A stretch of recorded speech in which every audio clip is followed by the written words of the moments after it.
L'épisode commence par une vue panoramique de nombreux vaisseaux de guerre traversant l'espace. À l'intérieur de l'un des vaisseaux, une jeune fille annonce qu'un pot de verre est en train de s'ouvrir. Leur commandant entend cela et est complètement stupéfait. Soudain, une lumière d'une intensité éclatante apparaît devant eux, plongeant le commandant dans la panique alors qu'il s'écrie « C'est le méchant noir, le comte Liam le Faucheur ». Le commandant et son équipage sont terrifiés à l'idée qu'une flotte entière puisse surgir devant eux. En réalisant qu'il n'y a qu'un seul méchant présent, le commandant ordonne à tous les vaisseaux d'ouvrir le feu. Le méchant noir active sa puissance et avance vers eux, esquivant sans effort toutes les attaques. Il se dirige droit vers la salle de contrôle du vaisseau principal et la détruit d'un seul coup. Deux autres pilotes de méchants tentent de l'arrêter, mais le méchant noir évite leurs attaques et les affronte au combat. Il se bat seul contre un grand nombre de méchants avec une facilité déconcertante, les surpassant largement en compétences. Au fil du temps, d'autres vaisseaux les méchants arrivent, mais le méchant noir les arrête, anéantissant le vaisseau amiral et provoquant une explosion massive qui détruit tous les méchants aux alentours. Se tenant à distance, les méchants noirs observent la destruction et éclatent de rire, lançant « Vous êtes tous si faibles, mais c'est divertissant ». Soudain, un hologramme d'une jeune fille apparaît, précisant que le pilote du méchant noir s'appelle Liam. Il dit « Akami, PKQ était parfait. Le trou de verre s'est ouvert exactement là où il devait. J'ai bien fait de te confier ces affaires. Maintenant, montre-moi la véritable puissance du méchant. » Une fois alors l'immense flotte de Liam, gérée par Akami, tandis qu'il lui dit à quel point il s'amuse, mais qu'il est temps de passer à la phase suivante. Akami commence à exécuter ses ordres. Ensuite, nous faisons la connaissance de l'équipe de méchants de Liam, dirigée par une pilote nommée Christina. Akami informe Christina de se préparer à l'ouverture d'un autre trou de verre. Christina confirme qu'elle est prête et qu'elle fera de son mieux pour soutenir Liam. Un autre trou de verre s'ouvre et Christina avance avec son méchant. Elle arrive rapidement sur le champ de bataille où Liam avait affronté la flotte précédente. La flotte de Liam rejoint la mêlée et Christina affronte la deuxième vague de méchants, les éliminant sans effort tout en affichant un enthousiasme visible. Liam lui conseille d'être prudente, mais Christina se retrouve encerclée. À ce moment-là, Liam arrive pour l'aider, détruisant tous les méchants à proximité. Akami ordonne à toute la flotte d'ouvrir le feu, et leur attaque combinée anéantit complètement la flotte ennemie. Liam rit et se vante. « Tu vois, je suis le comte maléfique. Je peux tout faire. Ces vaisseaux sont incroyables. » Un autre hologramme apparaît, cette fois-ci celui d'une fille nommée Carlin, qui informe Liam que ces vaisseaux étaient fabriqués dans leur 7e usine d'armement. Liam acquiesce, mais, toujours en pleine bataille, lui demande de partir. Karma refuse, mais taquinant, si tu aimes ces vaisseaux, tu peux en commander 100 ou 200 de plus. Pour s'en débarrasser, Liam commande 200 vaisseaux, ce qui rend Karlin folle de joie avant qu'elle ne parte enfin. Liam est ravi, impatient de semer encore plus de chaos. Bientôt, de multiples trous de verre s'ouvrent, libérant encore plus de méchants. Les vaisseaux restants tentent de se défendre, mais Liam se réjouit à l'idée de tous les détruire facilement. Les méchants lancent une salve synchronisée, décimant la flotte restante. Un autre trou de verre s'ouvre au-dessus de Liam et un canon massif en émerge. Alors qu'il prend pour cible, il repense à la monotonie de sa vie passée. On le voit parler à quelqu'un nommé Nida qui lui a envoyé une vidéo d'un méchant debout sur un train alors qu'il rentrait chez lui. Son travail était éprouvant. Il travaillait sans relâche pour subvenir aux besoins de sa famille. En arrivant à la maison, sa femme, Mika, l'accueille et lui dit que leur fille, Kanani, a besoin d'un bateau. Kamasaki, identité civile de Liam, répond qu'il y réfléchira pendant ses prochaines vacances. Il va voir Kanani, qui dort avec un chien en peluche, ce qui le remplit de joie. Plus tard, il lui achète un vrai chien, se rappelant son animal de compagnie d'enfance et à quel point il lui manque encore. Mika sourit et taquine en disant que le nouveau chien de Kanami signifie que Kama devra travailler encore plus dur, mais il reste heureux de voir sa famille comblée. Le lendemain, il se précipite à son bureau, où son patron lui crie dessus parce qu'il n'a pas répondu. Kama explique qu'il a essayé d'appeler, mais son patron ne fait que s'émerger davantage. De retour à son bureau, un collègue le traite d'idiot parce qu'il ne sait pas que le patron joue au golf tous les vendredis. Kama endure une journée misérable mais rentre chez lui, déterminé à tout supporter pour sa famille.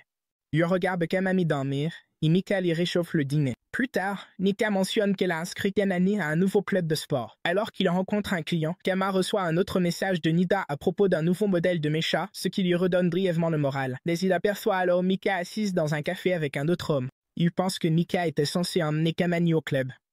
En se cachant, il se demande qui est ce type. De retour à la maison, Kanani et Mika sont sur le canapé. Quand Mika part chercher à manger, Kama demande à Kanani comment s'est passée sa séance de sport. Mika dit que Tamami a gagné son match.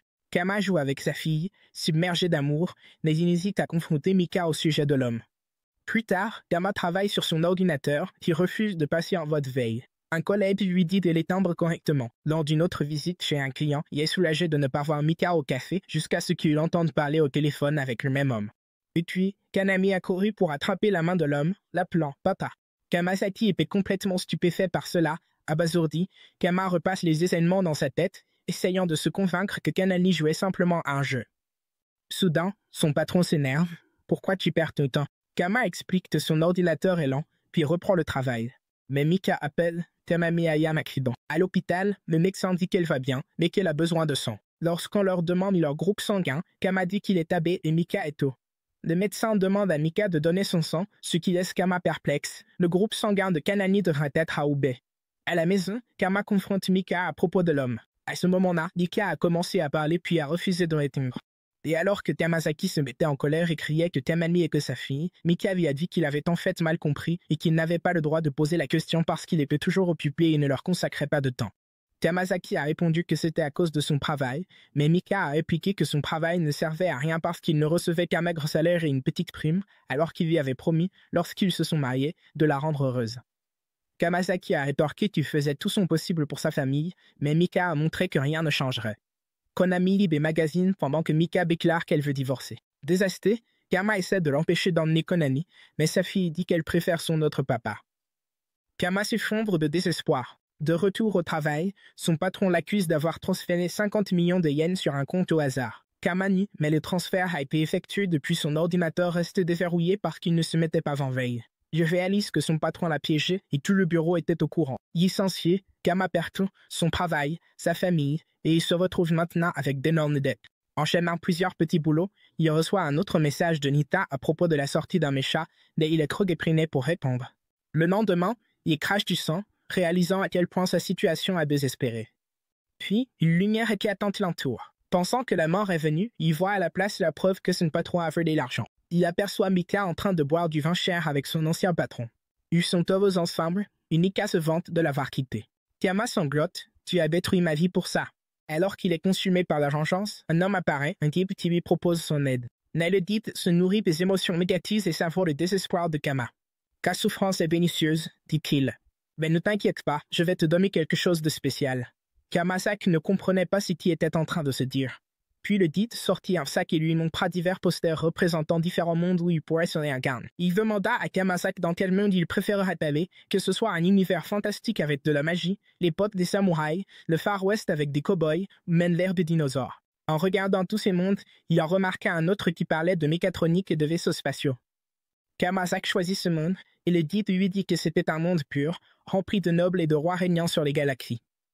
Kamasaki pensa qu'il avait toujours aimé la mécatronique et qu'il en avait parlé avec Nita. À présent, il pouvait aller dans ce monde.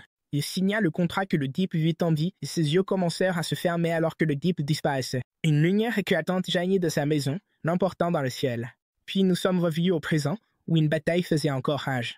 Xian se battait exceptionnellement bien, mettant fin à la bataille avec un Turfinan, assurant ainsi sa victoire. Il était fou de joie, déclarant que personne ne pouvait le surpasser dans ce monde. Sa flotte arriva par un trou de verre et Yam monta à bord de son vaisseau amiral.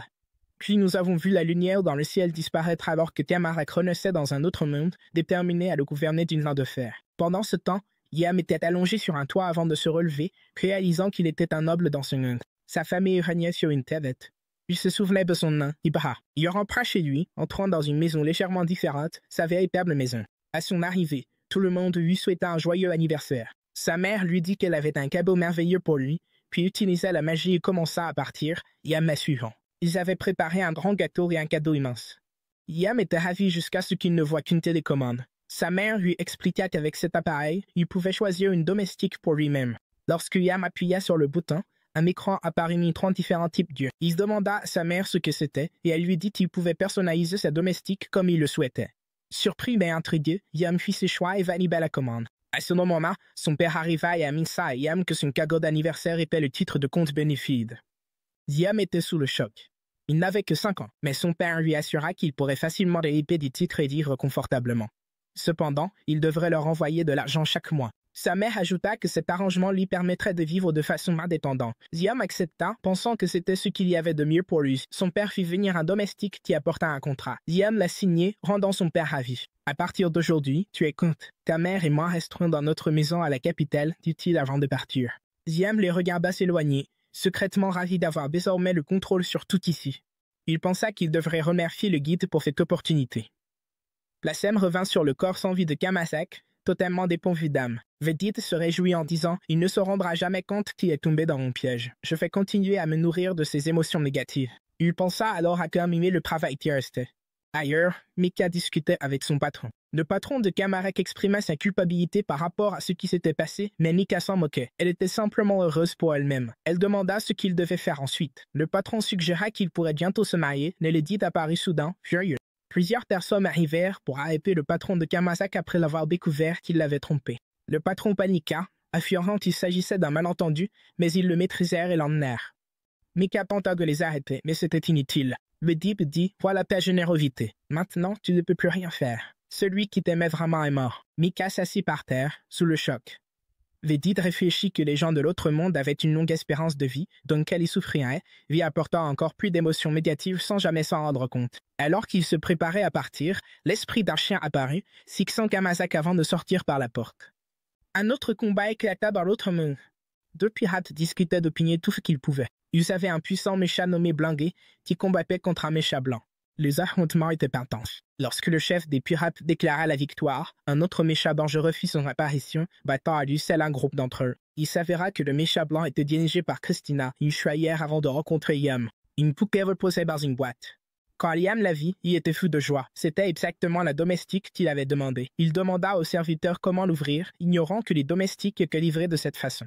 Le serviteur expliqua qu'il suffisait de poser sa main dessus. L'emballage servait à des fins de sécurité. Liam s'exécuta et la boîte disparut instantanément, révélant la domestique. Elle ouvrit les yeux, regardant Liam, qui la fixait en retour. Elle se présenta sous le nom d'Amani, le scellant d'une voix douce. Liam se sentit légèrement nerveux tandis que le serviteur essayait d'expliquer davantage, mais il l'ignora, inspectant les traits de la poupée d'emmener Amani avec lui. Le serviteur tenta de l'arrêter, mais Liam lui claqua la porte au nez. Ce soir-là, Amani fit un massage à Yam, ce qui le rendit heureux. Le serviteur mit en garde contre trop se reposer sur l'intelligence artificielle. Yam demanda à Amani si elle pouvait faire du mal, et elle répondit qu'elle ne pouvait pas cariller son maître. Cela le ravit. Alors qu'elle le massait de nouveau, le serviteur expliqua que cela était dû à la méfiance de l'Empire envers IA. Yan trouva cela déroutant et demanda une explication. Le serviteur expliqua que l'IA avait autrefois contrôlé toutes les machines, ce qui avait mené à une grande guerre où l'humanité avait failli disparaître. Seule une rébellion les avait sauvés, ce qui permit la création de l'Empire. Yan demanda pourquoi sa mère lui avait offert une domestique IA. Le serviteur hésita, mais Yam exigea une réponse en tant que maître. Le serviteur révéla que la famille Bénéfude croulait sous les dettes. Son grand-père et son père avaient dépensé sans compter. Sous le choc, Yam demanda si ses parents l'avaient piégé dans les bugs.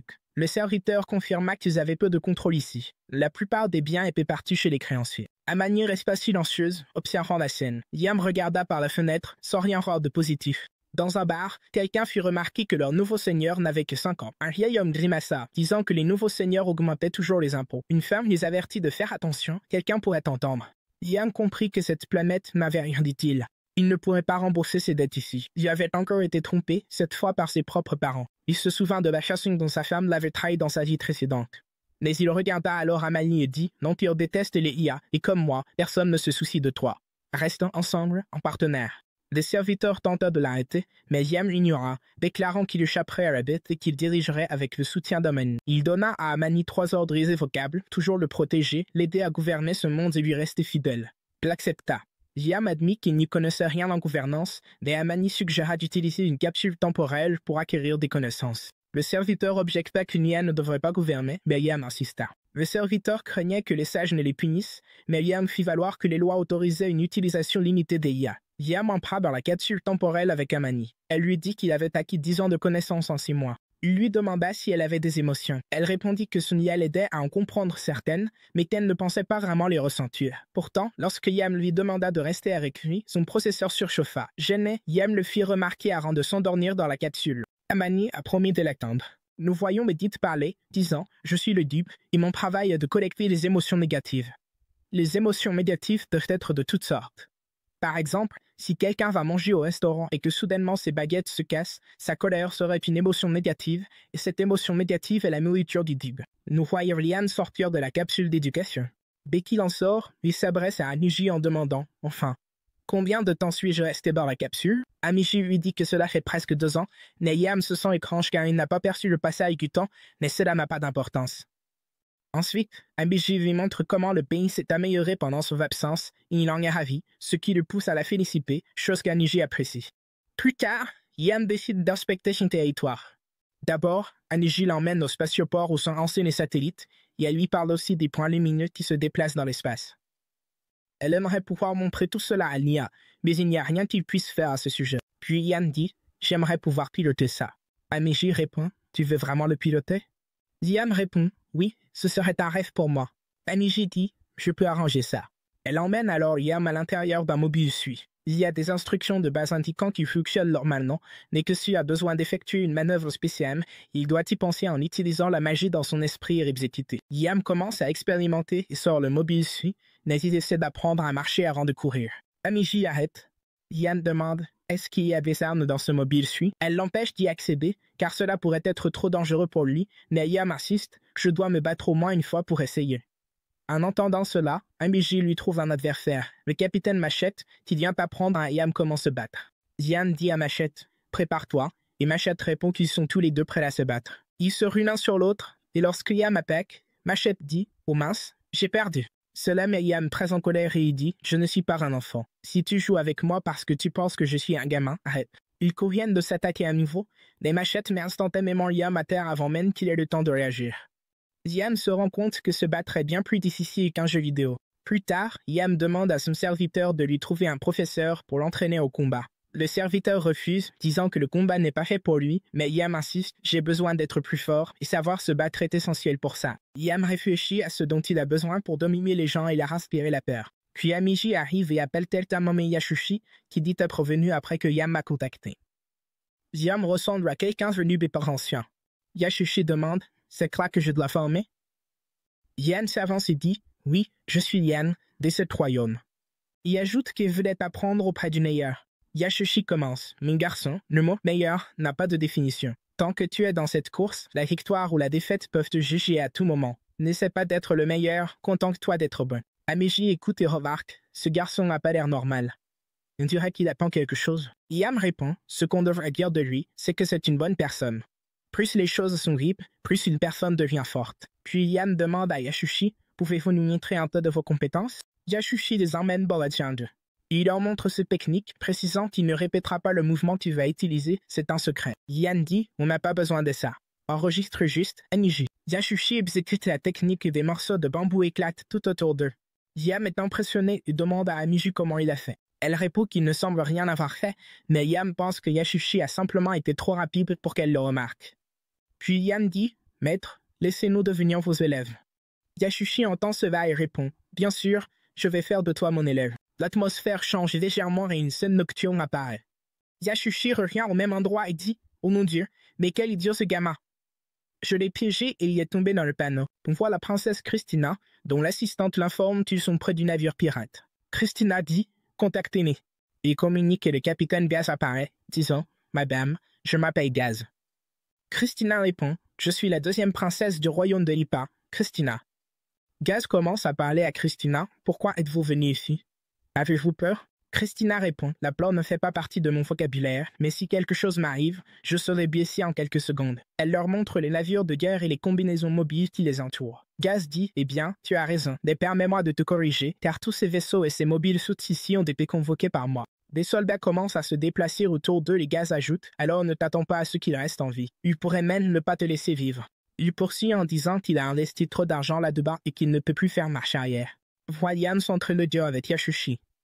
Soudain, Yam demande « Maître, puis-je entrer dans votre espace ?» Yashushi est surpris, mais le laisse entrer. Yan dit « Maître, je veux juste savoir comment apprendre cette technique spéciale que vous avez montrée tout à l'heure, d'éclair. » Yashushi répond « Non, j'ai accepté de t'enseigner à une seule condition. Je me démontre ma technique secrète qu'une seule fois. Si tu n'acceptes pas mes conditions, tu ne seras pas mon élève. » Yan devient anxieux et dit « Maître, pardonnez-moi, je ne recommencerai plus. » Yashushi dit « Très bien, j'accepte. » Yan s'en va et Yashushi Narmon. « Oh mon Dieu, ce garçon est stupide. » Yam revient et dit « Maître, je sens que mes excuses n'étaient pas suffisantes. Je devrais vous offrir un grand cadeau parce que vous êtes un homme exceptionnel. » Bien qu'hésitant, Yashushi dit « D'accord, j'accepte. » Plus tard, Yam revient encore une fois et demande Maître, puis venir demain pour quelque chose de très important. Yashushi soupire. D'accord, d'accord. Prendre ta pause. Alors que Yam s'en va, Yashushi prend une profonde inspiration. Ensuite, on voit la princesse Christina capturée. Gaz dit, princesse, le prince est bien trop faible. Christina demande, que comptez-vous faire de moi maintenant? Il répond, tu es mon atout gagnant. Je ne vais pas t'utiliser comme ça. Je vais l'anéantir un continent entier.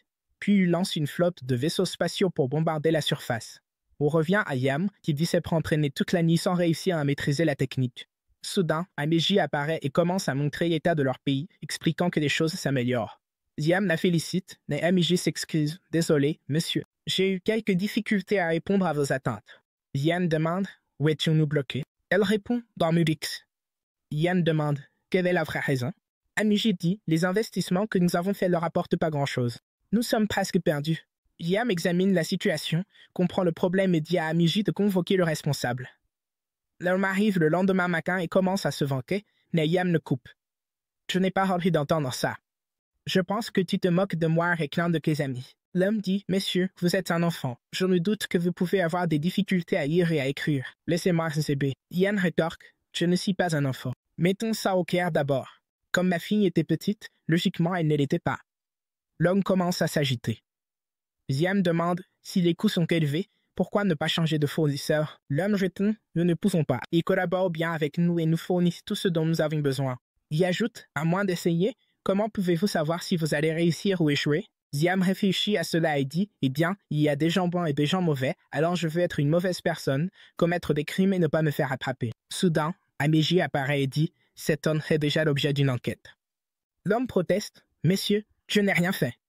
C'est mon assistant qui a fait. Ameji dit, Monsieur, il a raison. Son assistant a disparu après avoir pris l'argent. Yann trouve cette histoire familière et se souvient que son frère a été tué et enterré quelque part. Récemment, ce drame a attiré l'attention de tout le monde. Yam confronte directement l'homme qui, moi franchement, as-tu tué ton assistant? En entendant cela, l'homme se fâche et dit, Monsieur, à qui faites-vous confiance? L'intelligence d'une IA a détruit l'humanité. Yann rétorque, ce n'était pas ma question. Je vais redemander, as-tu pris du plaisir à le tuer? Te sens-tu en paix après avoir tué quelqu'un tout en parlant d'un autre crime? Maintenant terrifié, l'homme balbutie, Monsieur, je n'ai rien fait. Ne croyez pas aux fantômes. Yann bégaine son épée et Ameji essaie de la épée. L'homme supplie, avant de me tuer, écoutez, tout ce luxe dans lequel vous vivez aujourd'hui, c'est grâce à nous. Nous prenons de l'argent à des gens comme vous pour survivre. Un petit homme ne devient grand en marchant sur les autres. Yam le décapite dit, ne salis pas maintenant avec ta bouche immonde. Il poursuit, les gens que tu blesses sont aussi des êtres humains, et l'argent que tu utilises m'appartient. Quiconque touche à mon argent ou à celui de mon peuple ne survivra pas. Il ajoute, toute personne corrompue doit mourir. Ameji dit, Monsieur, il est mort. Vous pouvez regagner votre épée. Quand Yam s'en rend compte, il est terrifié et n'arrive pas à lâcher l'épée, alors Ameji la lui retire de la main. Elle ajoute, si cette information s'ébruite, il y aura de gros ennuis. Yam demande, que dois-je faire? Ameji répond, tu n'as pas besoin d'être aussi fort que moi. Tu peux fabriquer beaucoup de poupées comme moi. Yam demande, combien? Elle dit, 30 unités de plus. Yam dit, fais ce que tu veux et prends soin de cet homme aussi. Plus tard, on retrouve le même endroit où tout le monde discute. Une nouvelle personne arrive. Elle est très intelligente et ne laisse personne tricher avec l'argent. Les affaires marchent bien. En entendant cela, un homme se fâche et dit que Yam n'est qu'un garçon de 10 ans, donc il ne faut pas en attendre trop. Une autre personne dit, 5 ou 10 ans, ça ne change rien. Le lendemain, Yam revient pour piloter le mobile suit la nuit. Avant de commencer, son professeur arrive et dit, mon garçon, si tu reçois un cadeau, cela ne veut pas dire qu'il t'appartient. D'abord, tu dois en mettre digne. Alors recommence depuis le début. Yam demande, que dois-je faire, capitaine? Le capitaine répond, cela signifie que vous devriez utiliser le costume de votre arrière-grand-père. Yam dit, oui, il avait un costume, mais nous n'en savons rien. Que la paix soit sur vous. Je ne peux rien faire de plus, dit Yasushi en cherchant quelque chose de précieux. Il n'y a rien d'utile ici. Ce gamin devient plus fort et plus compétent rapidement, il est appliqué. Une fois son entraînement terminé, je vais perdre la poule aux œufs d'or. Je dois gagner du temps et lui donner des tâches impossibles pour le retarder. Alors qu'il s'appuyait contre la porte, celle-ci s'ouvrit pour révéler un mobile su derrière lui. Il fut surpris par sa taille et dit, c'est une épave, mais je peux m'en servir. Ensuite, un passager dit-il. C'est un maître errant qui collecte les émotions négatives. Après ça, on va au Planète Café. Une employée a demandé à l'homme ce qu'il voulait. L'homme lui a dit, je veux un 4 ventines avec quelques suppléments, et il lui a dit en rappant. L'employé a répondu « D'accord » et a refait sa commande. Puis elle lui a présenté la commande. L'homme lui a dit « Bien sûr, c'est ça, mais il y a quelques ajouts. » Lorsqu'il a ouvert la commande, il a été extrêmement choqué. Puis Gertie est venu vers lui et a dit « C'est un merveilleux sentiment négatif. » C'est bien sûr. Passons à Liam. Il s'entraînait avec Brian.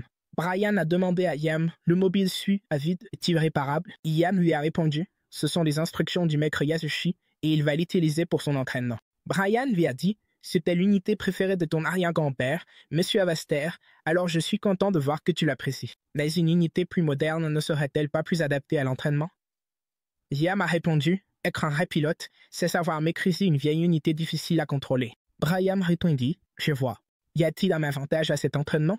Je pense que c'est une perte de temps. » Liam lui répondit « Ce n'est pas une perte de temps. C'est maîtriser l'art secret de l'éclair. » Liam se souvint de Yasushi lorsqu'il avait abattu l'arbre. Liam avait essayé de faire la même chose par la suite, mais il n'avait pas réussi à couper l'arbre. Passons à la magie. Après s'être rendu auprès d'Aviv, elle demanda « Yasushi est-il un entraîneur compétent ?»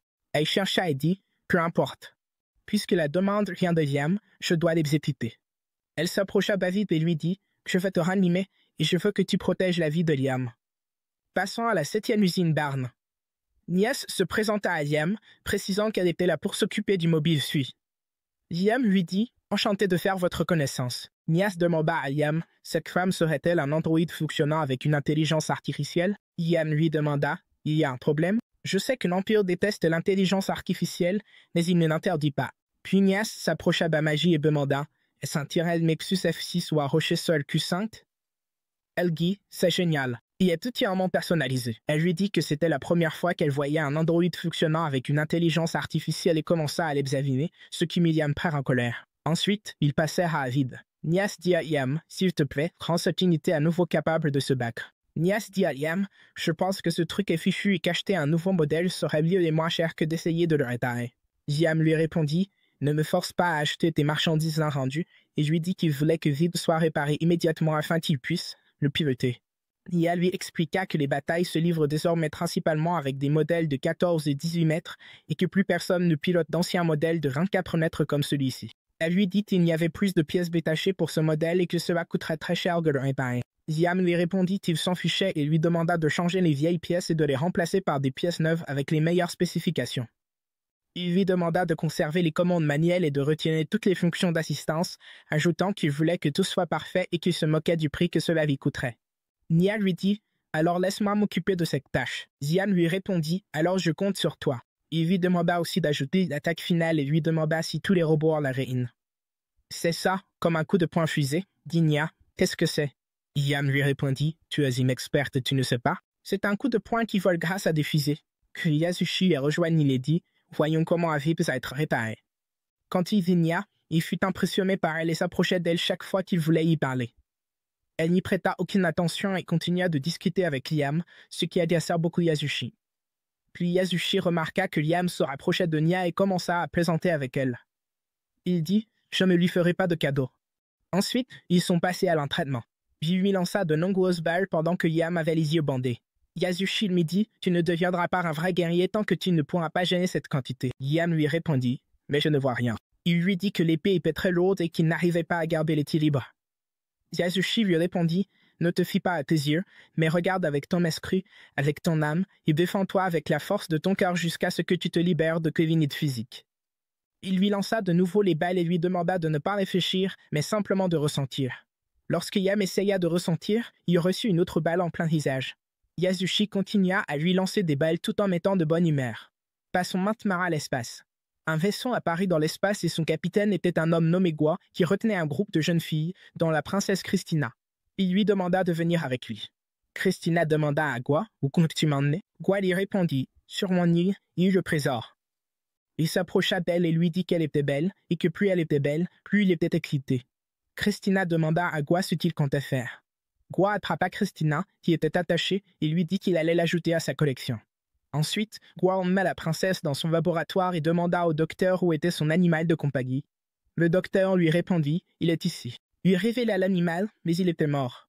Il s'excusa auprès de Gua et lui dit qu'il était encore en vie il y a quelques instants. Quoi lui répondit alors Béba Astan. Il lui dit, c'est mon animal de compagnie, alors par quoi devrions-nous commencer? Le docteur lui proposa, et si on commençait par couper la jambe? Cela effraya Christina, et elle fut comme attirée malgré elle. Gua demanda au docteur de commencer par retirer un œil et d'implanter le globe oculaire dans sa main afin qu'elle puisse prendre plaisir à se regarder. Ainsi, elle pourra se voir devenir plus laide comme les autres animaux de compagnie. Quand Christina les regarda, elle eut très peur, ce qui les fit rire. Ensuite, on passe au bar où l'ami de la serveuse et le vieil homme sont entrés. La serveuse demanda à l'homme, « Qu'est-ce que vous prendrez ?» Il lui répondit, comme d'habitude. Le vieil homme demanda à l'homme, « Alors, comment va le nouveau boulot ?» L'homme lui répondit, « C'est un gros problème et tout se passe trop bien, donc je suis très occupé. » La serveuse de la taverne dit à l'homme, « C'est bien que tu aies un travail. » L'homme répondit, « Néanmoins, est-ce vraiment possible que l'endroit se développe autant simplement en changeant de propriétaire ?» Le vieil homme dit, « J'ai entendu dire que c'était mieux qu'aujourd'hui du temps où mon grand-père était Henri. » La serveuse dit, « J'espère qu'on reviendra à cette époque. » L'homme lui répondit, « Bien sûr, c'est ce que je souhaite aussi. » Après cela, nous passons au siège David. Liam dit, « Bien joué, et je te félicite. » Brian dit, « Je vois que l'unité de M. Alistair fonctionne de nouveau, et cela me rappelle nos jours de gloire. » Nia dit à Liam qu'elle allait lui expliquer les commandes. Liam monta à bord David et remarqua que c'était spacieux. Nia répondit, « L'espace a été agrandi grâce à la magie spatiale et le siège est également fait de matériaux luxueux. » Elle lui expliqua qu'elle avait démarré le moteur et ajouta qu'elle avait désormais fait une copie photostatique de lui, identifié son passe-temps de pilote et que désormais, personne d'autre que lui ne pourrait le piloter, c'était devenu son unité personnelle. Ian déclara qu'il aimait ce bruit et essaya de décoller avec, mais l'appareil ne décolla pas et il demanda ce qui s'était passé. Ian lui expliqua qu'il s'était retourné parce que cette unité ne possède aucun stabilisateur automatique ni aucune fonction auxiliaire, donc il est difficile à piloter, mais une fois que tu sauras le contrôler, il surpassera toutes les autres unités. Il lui répondit, « D'accord », puis il commença à le contrôler et à le faire bouger, ce qui fit pleurer Brian car cela lui rappela Alistair, le grand-père de Liam, lorsqu'il pilotait à vide. Nia dit à Ahib, « Tu t'en sors bien pour une première fois. » Liam lui dit qu'il s'était bien imprégné sur le simulateur pour ce jour-là aussi. Nia répondit à Liam que l'imagination est très importante pour contrôler cette unité, puis elle appuya sur le bouton et lui demanda d'imaginer. Ensuite, Liam retourna à l'entraînement, accompagné d'Amaji. Liam essaya de couper l'arbre à nouveau, mais il n'y parvint pas et dit « Ça ne sert à rien. Je dirais que je n'arrive pas à comprendre l'art secret du Steve Fresh. » Amaji pendit la serviette à Liam et Liam dit « Qu'est-ce que je dois faire? Je ne vois même pas comment avancer et peut-être que je n'ai aucun talent. » Amaji dit à Liam, « Je suis une intelligence artificielle, donc je ne peux pas mesurer des concepts comme mes talents, mais je ne pense pas que vous manquiez de quoi que ce soit, monsieur, et je pense que le problème réside dans le saignement de Hisashi. » Liam demanda, « Le problème vient de le saignement de Hisashi? » Amaji lui répondit, « Bien sûr, et il y a aussi un problème avec ta foi excessive en cet homme. » Il lui dit, « Je comprends. Tu es en train de me dire que je ne crois pas assez en Maître Hisashi, donc je comprends mal ses instructions? » Elle lui répondit, « Ce n'est pas ce que je veux dire. » Je lui dis, s'il y a de la magie dans ce monde et qu'un phénomène est physiquement impossible, alors cela veut dire que la magie est à l'œuvre, non? Et l'épée n'est qu'un outil pour aider à l'imagination, tout comme piloter un chevalier mobile. Ce n'est pas l'épée qui tranche réellement l'adversaire par magie, mais c'est plutôt le fait d'agiter l'épée avec l'intention de couper grâce à la magie. Il s'est entraîné dessus plus d'une fois jusqu'à ce qu'il réussisse à couper l'arbre. Ensuite, Yam a rejoint Hisashi et lui a dit qu'il était prêt. Après cela, il a utilisé son épée et a réussi à couper l'arbre, ce qui a grandement étonné Hisashi.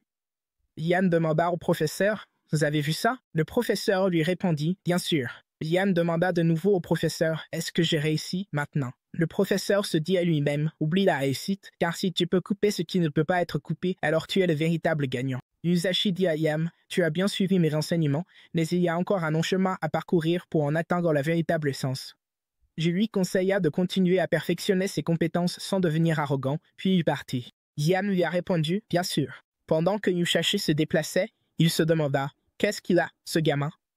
C'est incroyable et c'est rageant qu'il ait coupé l'arbre sans utiliser son épée.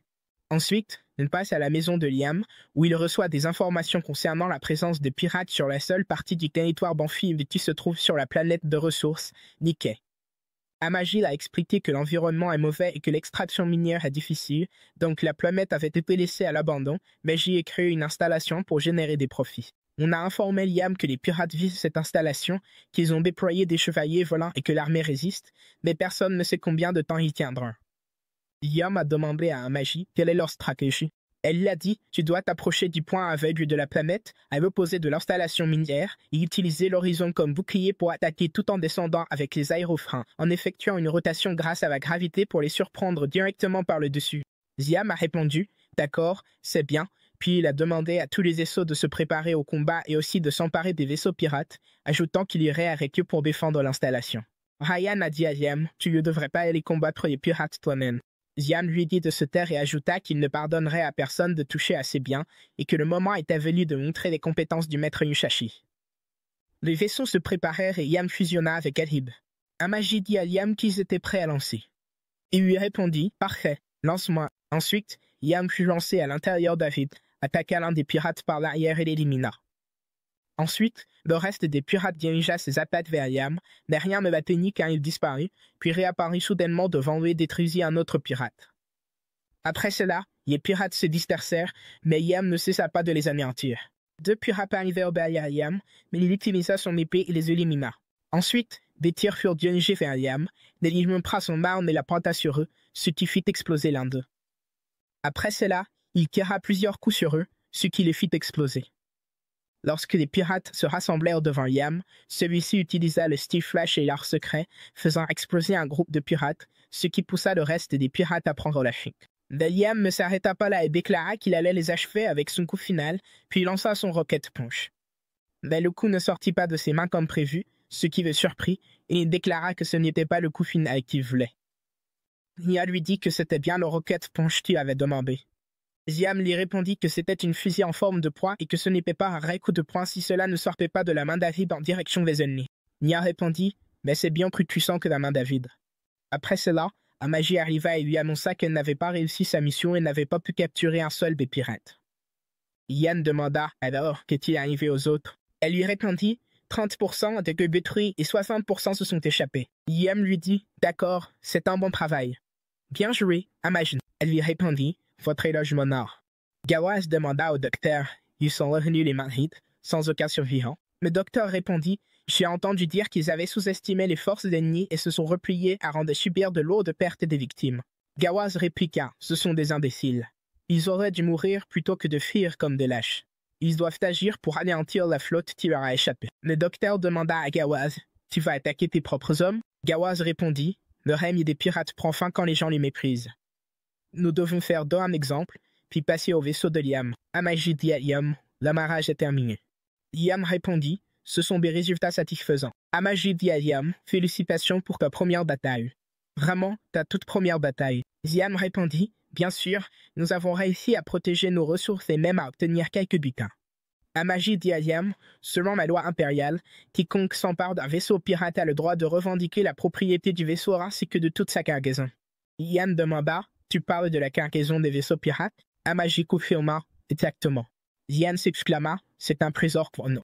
Amaji dit à Yam, ces vaisseaux semblent être remplis d'oricalques, de scarletites et d'autres choses aussi. Zian demanda, je crois que tous ces matériaux servent à la fabrication d'armes, non?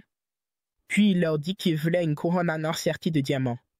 Amaji expliqua, les diamants ne sont que des cristaux de carbone et l'or est surtout connu pour sa faible tendance à ternir, donc ni l'un ni l'autre n'est considéré comme très précieux. Yann demanda, c'est comme ça dans ce monde? Brian ajouta, les matériaux présents sur le vaisseau valent bien plus que l'or et les diamants. Ziam répondit, je m'en fiche, j'adore l'or. Brian dit, il y a aussi un peu d'or à l'or. Yann demanda à Brian, tu es sûr? Brian confirma, bien sûr. C'est une ressource industrielle utilisée dans la fabrication d'électronique. Yann dit, parfait, et leur demanda de tout convertir en pièces d'or, ce qui surprit Brian. Yam expliqua, pour moi, des pièces d'or, c'est de l'or, et je veux que vous remplissiez ma chambre avec. Ryan demanda à Yam, et pour les autres ressources? Yam répondit, fabriquer des armes avec. Ryan dit, il n'y a pas de bras armurier dans le conquête d'Orphide. Yam dit, nous ne possédons rien ici. Amaji intervint, je voudrais dire quelque chose. Elle l'informa qu'ils avaient découvert un problème lors du déploiement de leurs forces. Elle a déclaré, Banfield dispose désormais d'environ 10 navires de guerre zéro, mais moins de 30% d'entre eux sont opérationnels et seulement 2 navires zéro peuvent répondre à une mobilisation d'urgence. Zian dit, je suis surpris que nous ayons gagné contre les pirates avec une flotte pareille. Amaji répondit, les pirates pensaient que nous étions des nobles appauvris et nous ont sous-estimés, mais c'est ta brillante performance, Yam, qui nous a permis de l'emporter. Ziam répondit, tout cela, c'est grâce à ta stratégie, Amagis. Il ajouta, on a un vrai problème, car 70% de notre flotte ne fonctionne pas. Amagis suggéra, et si on se débarrassait des vieux vaisseaux de guerre inutilisables? Brian protesta, c'est impossible. Il dit à Iam, la taille de la flotte, c'est notre bouée de sauvetage. Si on réduit le nombre, les pirates nous verront comme faibles. Amagi répliqua, mais posséder ces vaisseaux de guerre coûte très cher en entretien. Iam dit, je ne peux pas dépenser de l'argent pour des choses dont je ne me sers pas. Il leur demanda de transformer ces trucs en récifs artificiels pour y élever des poissons ou autre chose. Brian dit, mais la défense de notre conquête. Amagi demanda à Iam, et si on achetait de nouveaux vaisseaux de guerre? Elle expliqua que s'il vendait les ressources obtenues auprès des pirates, il pourrait acheter un bon nombre de vaisseaux de guerre. Les derniers modèles seront hors de portée, mais en choisissant soigneusement des modèles d'occasion, nous en aurons suffisamment. Brian dit, je ne pense pas que ce soit une bonne idée d'acheter des vaisseaux d'occasion. Notre flotte est un symbole de la famille et si ça se sait qu'on utilise des vaisseaux d'occasion, ça posera problème. Ziam répondit, ça m'était d'elle. Brian répliqua, c'est justement ce genre d'ostentation qui a poussé mon père à accumuler des dettes. Il demanda à Amagi d'agir et de lui trouver des vaisseaux d'occasion. En se rendant à une exposition de vaisseaux de guerre, Nia présenta un nouveau navire de combat du 7e arsenal de la Grande Flotte. Elle commença à expliquer toutes les spécifications du navire de combat, précisant qu'il était robuste et doté d'un blindage très épais. Elle leur assura que l'utilisation de ce vaisseau rendrait leur défense encore plus solide qu'elle ne l'est actuellement. Ensuite, une autre fille nommée Elysia, provenant du 3e arsenal, fit son apparition et présenta un autre navire de combat, précisant qu'il avait été conçu par le célèbre designer Colony, l'homme qui a remporté cette prix cette saison. Son aménagement intérieur est réalisé avec des matériaux de haute qualité et une grande précision, et son équipage est parfaitement adapté à la conception de guerriers de la flotte. Il dispose de sièges très confortables et de panneaux de contrôle fabriqués en bois de grès vieux de 3001. C'est très luxueux et raffiné, et vous pouvez le diriger, peu importe l'intensité de la bataille, tout en conservant votre dignité lorsque vous vainquez l'ennemi avec assurance et remportez une victoire totale. Ensuite, il a été annoncé que le navire gagnant et remarquable était celui du 3e arsenal d'Olivia. Nia a dit, un instant, pourquoi votre vaisseau a-t-il été choisi? Nous ne valons pas moins que vous, à aucun niveau. Lysia répondit, mais notre vaisseau possède des capacités extraordinaires et est équipé d'armes conçues par des spécialistes, donc sa puissance ne fait aucun doute. Mais comme il est si puissant, il n'est absolument pas à rendre. Nous avons perfectionné la beauté de notre produit dans le 3e arsenal d'Urisia, ce qui m'y a en colère. Nia répliqua, nos vaisseaux de guerre sont puissants parce que nous mettons tout dans leur capacité au lieu de gaspiller des efforts sur des choses inutiles. Lysia répondit, la différence n'est qu'une marche fictive. D'ailleurs, la force d'une arme ne réside pas uniquement dans ses capacités. Elle dépend aussi de la personne qui l'utilise. Si l'équipage est à l'aise et évite la fatigue, il peut se concentrer et accomplir ses tâches, ce qui signifie que nos vaisseaux peuvent obtenir de meilleurs résultats. Après cela, Nia et Elysia marchèrent ensemble. Elysia dit à Nia, je pense que c'est une nouvelle victoire du 3e arsenal sur toi. Nia dit, je pense que tu as gagné la bataille, mais tu ne gagneras pas la guerre. Nous l'emporterons grâce aux capacités puissantes de nos vaisseaux. Elysia dit à Nia, s'ils s'affrontaient, on saurait vraiment lequel est le plus fort, à supposer que tu arrives à en faire acheter un, ce qui est impossible, n'est-ce pas? Nia dit à Elysia, tais-toi. Elle voulait essayer de lui dire quelque chose, mais elle lui parlait via la messagerie instantanée. Après cela, Nia se rendit dans son espace et se demanda, que dois-je faire? Elle dit, le responsable va encore se fâcher. Y a-t-il quelqu'un d'assez excentrique pour acheter ce vaisseau? Elle se souvint de l'un des nobles, Yam, et du fait qu'il avait retiré tous les contrôles automatiques pour piloter un chevalier manuellement. Je peux aussi le qualifier d'excentrique. Je pense que c'est lui. En passant au guide qui collecte les émotions négatives, il dit, aujourd'hui, je me promène à la recherche de celle-ci. Ensuite, on passe à Yam, qui joue au jeu vidéo et est très excité. Alors qu'il était sur le point de vaincre les monstres dans le jeu, un chat est venu vers lui et a appuyé sur le bouton de commande, ce qui l'a empêché de battre le monstre et a rendu Yam très en colère. Le guide dit, c'est très bien. Voilà une très belle émotion négative. Il a dit, les humains sont très amusants et certaines émotions négatives naissent spontanément chez eux sans que j'aie besoin d'intervenir. Ces petites bouchées d'émotions négatives ont une saveur particulière, mais ils me font un véritable festin d'émotions négatives. Je pense qu'à présent, ces sentiments négatifs ont grandi en lui. À ce stade, il devrait crouler sous les bêtes, submergé par des sommes énormes. Après cela, le guide a été surpris et a dit, qu'est-ce que c'est? Cette ville qui était sur le point d'être détruite est devenue plus prospère que jamais. Il demande, que s'est-il exactement passé? Il a dit, ce bretteur, lorsqu'il a cherché un maître pour l'enseigner, j'ai fait en sorte qu'un vaurien inutile vienne lui donner des leçons. En se rendant à la taverne, le pignon habituel est entré et a demandé à la serveuse sa commande habituelle.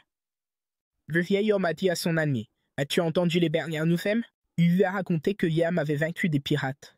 Le pignon a répondu, « Bien sûr. J'ai entendu dire que les pirates étaient chargés de trésors. » La serveuse a dit, « C'est très bien. J'espère que cette chance me sourira aussi. » Yasushi a dit, « Je ne comprends vraiment pas ce qu'il pense. » La serveuse lui a demandé, « Tu parles encore de ton élève ?» Il a répondu, « Ce mec est un stagiaire d'une classe tardive.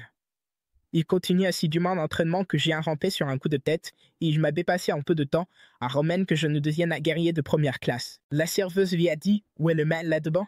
Ça veut dire que ton élève a bien progressé? » Non. Yasushi répondit, « Ce n'est pas une blague. Je pense qu'il y a quelque chose qui cloche chez ce vaurien. C'est insensé de prendre une astuce au sérieux et de la réaliser sur le terrain. » L'équipe demanda, « De qui parle-t-il ?» Ensuite, nous passons à Yam, qui s'entraîne seul. Il a réussi à briser l'arbre sans même bégayer son épée. Amaji lui dit, « Bien joué, Yam. » Yam demanda à Amaji, « Ai-je atteint la force de maître Yasushi ?» Amaji répondit, « Je n'ai rien pu mesurer entre le moment où tu as bégainé ton épée et celui où tu l'as engainé. Je ne pense pas que ce soit différent de son épée à Ige. » Yam dit, « Je pense que le maître a baissé son niveau pour que je puisse comprendre. Il devrait être encore plus impressionnant, comme couper à 100 mètres de distance. J'aimerais en couper 100 d'un coup, car je ne peux pas me contenter de ce niveau. » En se rendant à la caverne, le Deep dit, « Que se passe-t-il ici? Je lui ai envoyé le pire professeur pour l'instruire, mais cela ne l'a pas du tout affecté. » Après cela, on retrouve Yam qui continue son entraînement et se dit à lui-même, « Les parents ont abandonné dans ce monde, et je pensais que j'allais crouler sous les bêtes. Je croyais que ce serait le début d'une mauvaise vie pour moi. Mais les choses s'améliorent par rapport à avant, les bêtes que je dois diminuer, et maintenant je suis devenu un épéiste talentueux. Quelle vie merveilleuse. Tout cela, c'est grâce au Deep qui m'a réincarné dans ce monde. » On passe ensuite au Deep qui souffre et dit, « Les sentiments positifs sont mon point faible et la gratitude est une mauvaise chose.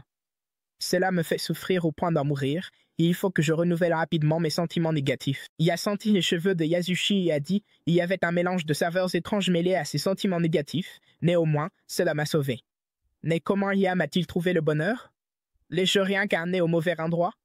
Je ne pense pas que ce soit ça, tout cela n'est qu'une préparation avant sa chute. Plus la hauteur de laquelle il tombera sera grande, puisque son désespoir sera profond, et ce sera délicieux. Nous passons à Yam. Amaji lui dit, « Yam, cela concerne le renouvellement de nos vaisseaux de guerre. » Yan demanda, « Amaji, as-tu trouvé des preuves? » Elle répondit, « Apparemment, la flotte impériale va s'équiper de nouvelles armes et acheter beaucoup de nouveaux modèles. Ils vont se débarrasser de leurs vaisseaux de guerre d'occasion. » Yan dit, « S'il s'agit de vaisseaux de la flotte impériale, je pense que ce seront des modèles modernes. » Amaji dit, « Mais il y a une condition. Ils veulent que nous gardions les soldats qui sont en réserve ou proches de la retraite avec les vaisseaux de guerre. » Yam répondit, « Donc, ils veulent nous refiler les gens dont ils ne veulent plus. » Amaji dit, « Mais certains d'entre eux font partie de l'armée impériale et beaucoup sont diplômés de l'école des officiers avec une grande expérience du combat. Je pense qu'ils seraient un atout pour nous et pour notre flotte. » Yam répondit, « D'accord, c'est bien, c'est un échange de bons procédés. » Puis le mentor apparut et dit, « Je pense que c'est le bon moment. Je vais faire en sorte que tu lui envoies les soldats les plus sérieux. Ce sera amusant de voir ces soldats, qui ne toléreront pas le comportement du seigneur maléfique, devenir plus tard des germes de rébellion. » Nous passons à Yusashi. Il dit, « J'ai probu. Je ne devrais plus jamais boire autant. » Puis Nis vint le voir et demanda, « Tu es là? » Yusashi dit, « C'est inhabituel, » et lui demanda d'entrer. Nias dit à Yusashi, « Tu as passé beaucoup de temps à enseigner à Yam l'art du maniement de l'épée, n'est-ce pas? » Il répondit, « On ne peut pas vraiment dire que c'était beaucoup de temps. » Nias dit, « Donc tu es un combattant expérimenté pour avoir fait de lui un bon guerrier en si peu de temps. Je parie que tu connais bien Yam. » Il répondit, « Bien sûr. Je ne serai inférieur à personne. » Nias dit, « Alors, j'aimerais te demander quelque chose. » Il répondit, « N'hésite pas. Demande-moi tout ce que tu veux savoir. » Elle dit, « J'ai peur que cela soit perçu comme impoli. » Il répondit, « Ne t'inquiète pas, il n'est pas du genre à se soucier de ce genre de choses. » Nias dit, « S'il a me répondre, je devrais lui offrir une récompense, comme des billets de match ou des billets d'avion, l'un des deux. Je dois vraiment faire de mon mieux pour demander cela. Je n'ai rien de tout ça venant de lui, mais je veux aussi gagner ses faveurs. » Yusashi dit, « Je ne suis pas sûr de devoir révéler les goûts des autres. » Nias dit, « Je comprends que c'est difficile à aborder, mais je veux vraiment savoir, et le supplia de lui dire. » Je répondis, « Tu devrais choisir une jupe courte et une chemise blanche avec un col aussi. Je pense que ça fera l'affaire. » Nias le remercia pour le conseil. On passe à Yam. Puis Nias est arrivé et a dit, « Je veux que tu m'achètes quelque chose. » Yam dit, « Qu'est-ce qu'il y a? » Tu as mangé quelque chose de mauvais? Elle répondit, pas du tout. Liam demanda à Nias, qu'est-ce que tu veux que j'achète? Elle dit, je veux que tu achètes les derniers vaisseaux de guerre que nous avons fabriqués. Ne prends pas ta décision avant de les avoir vus. Liam répondit, j'ai acheté tout un lot de vaisseaux de guerre d'occasion, avec quelques soldats aussi. Elle dit, d'occasion? Tu veux dire des vaisseaux dont la flotte impériale se débarrassait? Il dit, qu'est-ce qu'ils ont de mal? Nias se dit à elle-même, je n'arrive pas à croire que la troisième usine me mette encore des bâtons vers les roues ici aussi. Zian dit, donc c'est ça qui s'est passé. Alors abandonne et rentre maintenant. Nias dit, s'il te plaît, regarde-les avant de décider et les lui notera. Elle demanda, que penses-tu de leur allure vaillante? Cela garantit leur capacité. Ziam répondit, alors vends-les à la flotte impériale. Nias pleura et dit, ils n'ont pas acheté aucun de nos produits lors de la présentation. Yam dit, donc tu es venu me voir pour te débarrasser de ton stock? Nias demanda à Yam, vous accepteriez, comte? Et elle lui expliqua que ça suffirait. Nous pouvons proposer des prêts et le crédit renouvelable ne nous dérange pas non plus. Yam dit, stop, ne parle pas de dette. Après que Liam ait accepté d'acheter chez elle, il demanda à Amaji, avons-nous assez d'argent? Amaji répondit, il faudra réduire les dépenses dans d'autres domaines, mais c'est possible et ce ne sera pas un gaspillage sur le long terme, donc je ne vois pas de problème majeur. Nias dit, merci, comte, et lui assura qu'elle les apporterait tout de suite. Liam ajouta, c'est une très belle femme et elle a un vrai talent pour le design. Amaji répondit, beaucoup d'autres aspects sont décevants, n'est-ce pas? Yann dit, c'est une beauté vraiment décevante. Puis Nias contacta son responsable et lui annonça qu'elle avait vendu 300 unités à présent.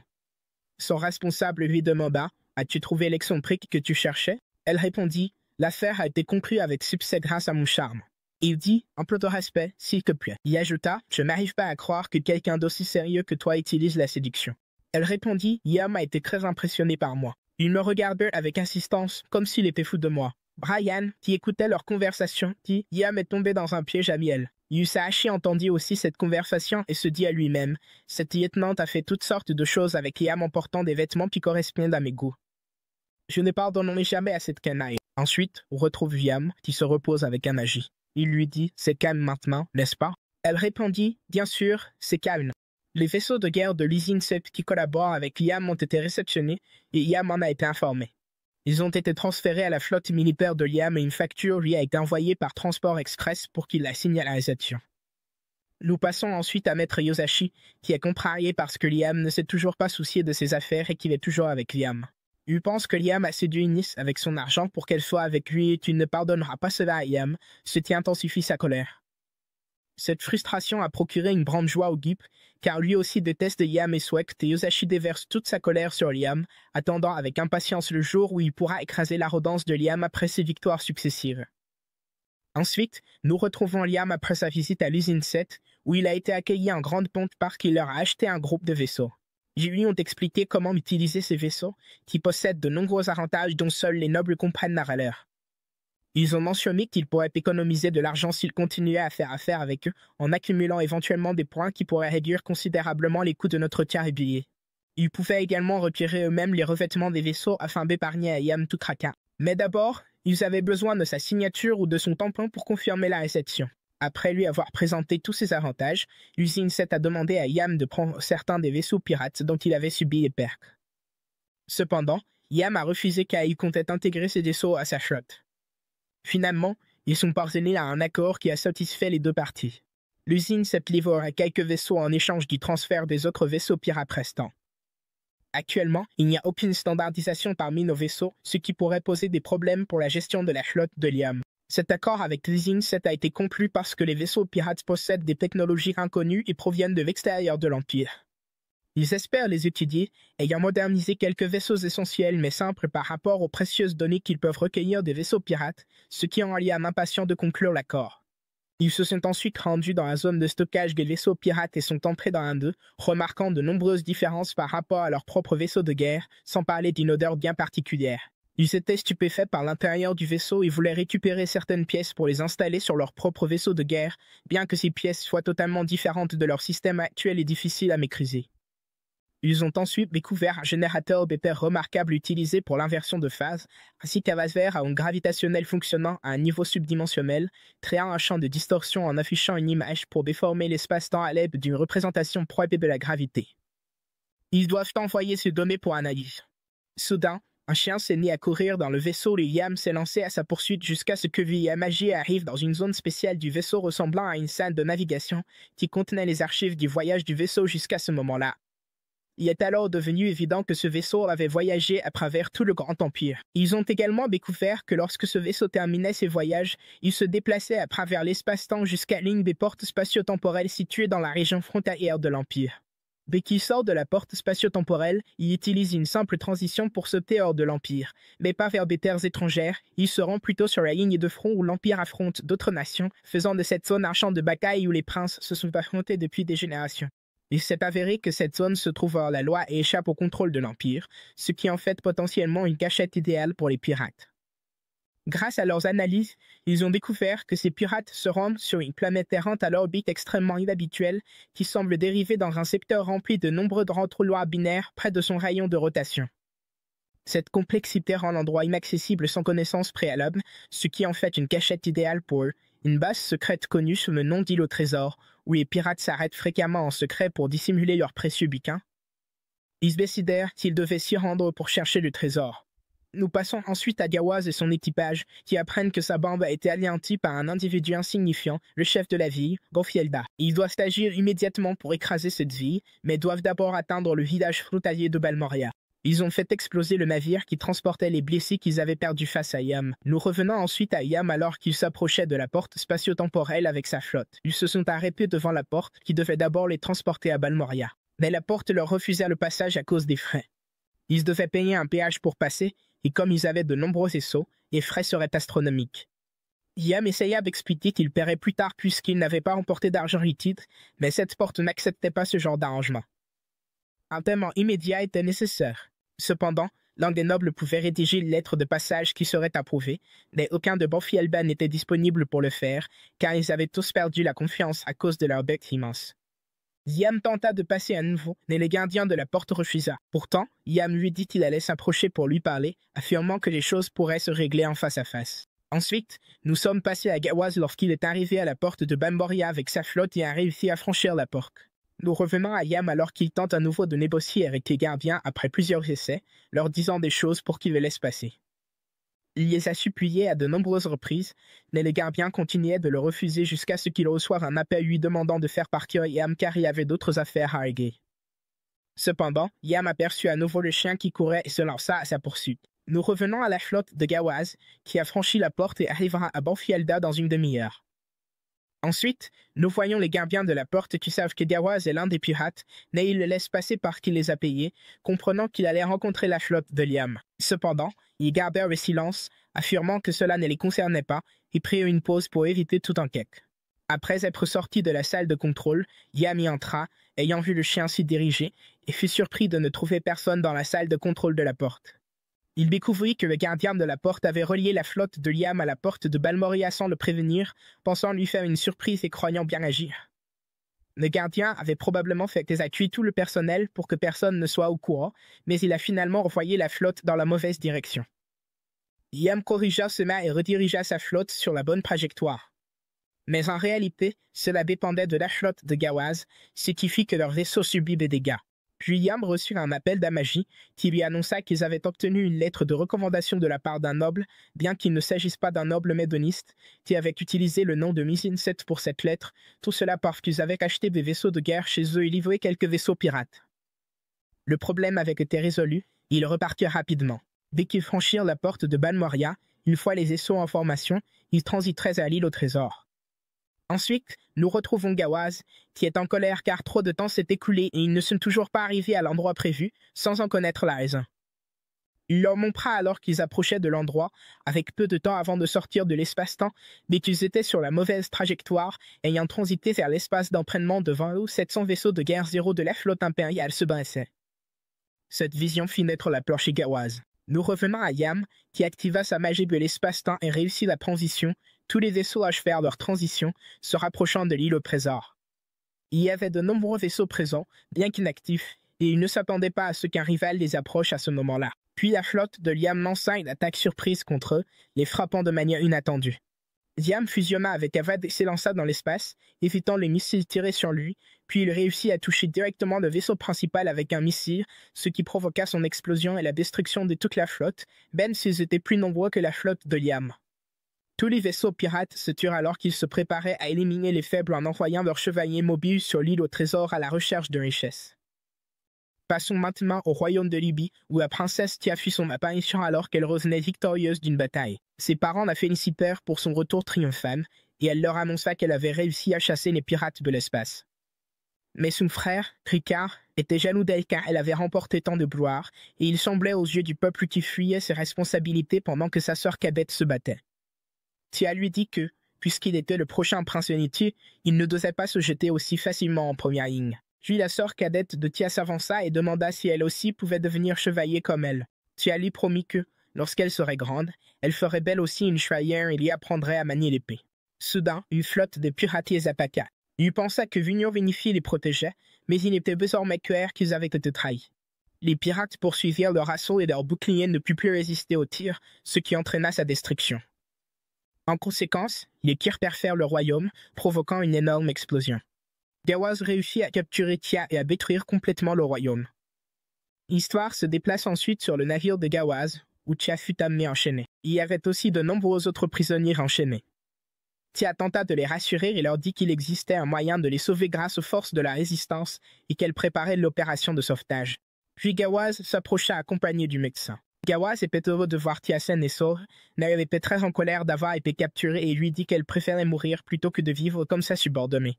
Mais s'il insistait, alors il devrait au moins libérer les autres en échange de sa vie, car elle pensait qu'elle était celle que Gawaz voulait. Gawaz expliqua qu'elle se trompait s'il voulait la tuer. Il n'aurait pas fait tout cela, et pour lui, ils étaient comme ses animaux de compagnie et il ne les laisserait pas mourir aussi facilement. Mais il avait changé d'avis maintenant et allait exaucer une partie des souhaits de Tia. Il lui demanda de choisir laquelle des prisonnières devait être libérée. Elle n'en revenait pas d'avoir à faire un tel choix et hésita. Gawaz faillit retirer son offre, mais Tia lui demanda d'attendre et qu'elle ferait son choix. Elle choisit l'une des filles, qui fut alors emmenée vers la chaise de Sébastien. Dieu, ils les ont trouvés, et Gwa dit à Tia que les pirates ne tiennent jamais leurs promesses. Il ordonna au médecin de continuer. Le médecin révéla ses bras supplémentaires, saisit les instruments chirurgicaux et s'approcha de la fille, ce qui rendit Tia furieuse, et elle lui cria d'arrêter. Tia supplia aussi Gwa d'arrêter le médecin, mais s'il s'arrêtait maintenant, la fille mourrait. Tia pleurait pour la fille, qui perdit connaissance. Lorsqu'elle se réveilla, Gwa lui dit qu'il était bien qu'elle ait repris connaissance, afin qu'elle puisse voir le corps de son ami. Tia pleura beaucoup pour son ami, mais pour Gwa, ce n'était que le début et il comptait les transformer en quelque chose d'encore plus incroyable. Tia demanda pourquoi Gwa faisait tout cela, et Gwa répondit qu'il le faisait pour s'amuser. Pour lui, voir de belles choses devenir laides était divertissant et il ne pouvait pas s'en empêcher.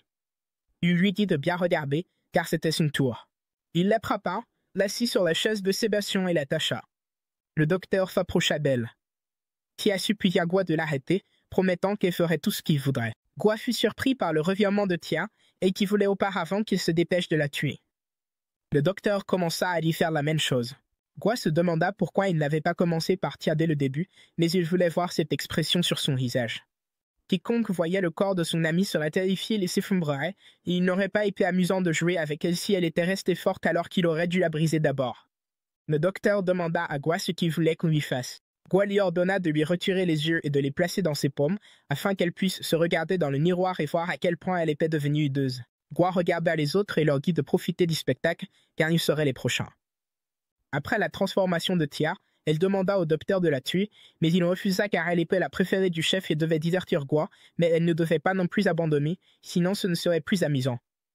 Elle devait rester forte et désespérée. Tia a beaucoup pleuré à cause de tout cela. Puis, soudainement, ils ont été attaqués par la flotte de Liam, qui les a détruits. Le docteur, choqué, s'est précipité vers la salle de contrôle en demandant ce qui s'était passé. Un des membres de l'équipage a signalé qu'il subissait une attaque massive. Le docteur était surpris car Gwa n'était pas avec eux et maintenant ils étaient attaqués. Liam est apparu, fusionné avec Afib, et les a attaqués, leur assénant plusieurs coups qui ont détruit les machines.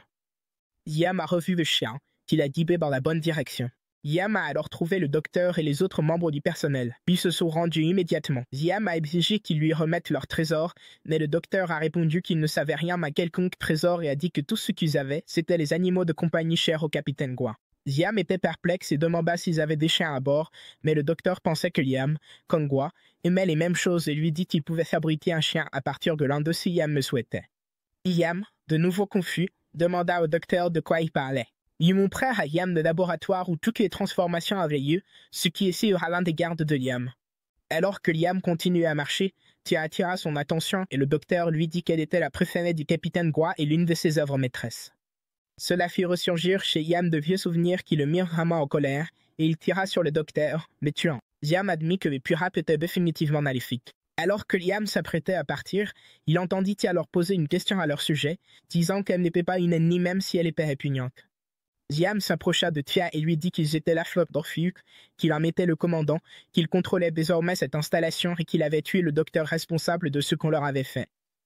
Tia se remit à pleurer et supplia Liam de la sauver. Puisqu'ils ne pourraient plus jamais vivre comme des humains, il faudrait mieux qu'il les tue aussi. Mais Liam ne voulait pas les tuer. Il allait les sauver et leur demanda de se souvenir de lui rendre ce service un jour. Liam ordonna à ses gardes d'amener les médecins et désacrer tout le monde de là. Mais ce n'était pas ce que Tia voulait. Elle me supplia de les tuer, car il ne voulait plus vivre. Le vice-commandant de Liam lui dit qu'il ne pouvait pas désobéir aux ordres du prince Liam. Le vice-commandant demanda à Liam s'il voulait vraiment les sauver.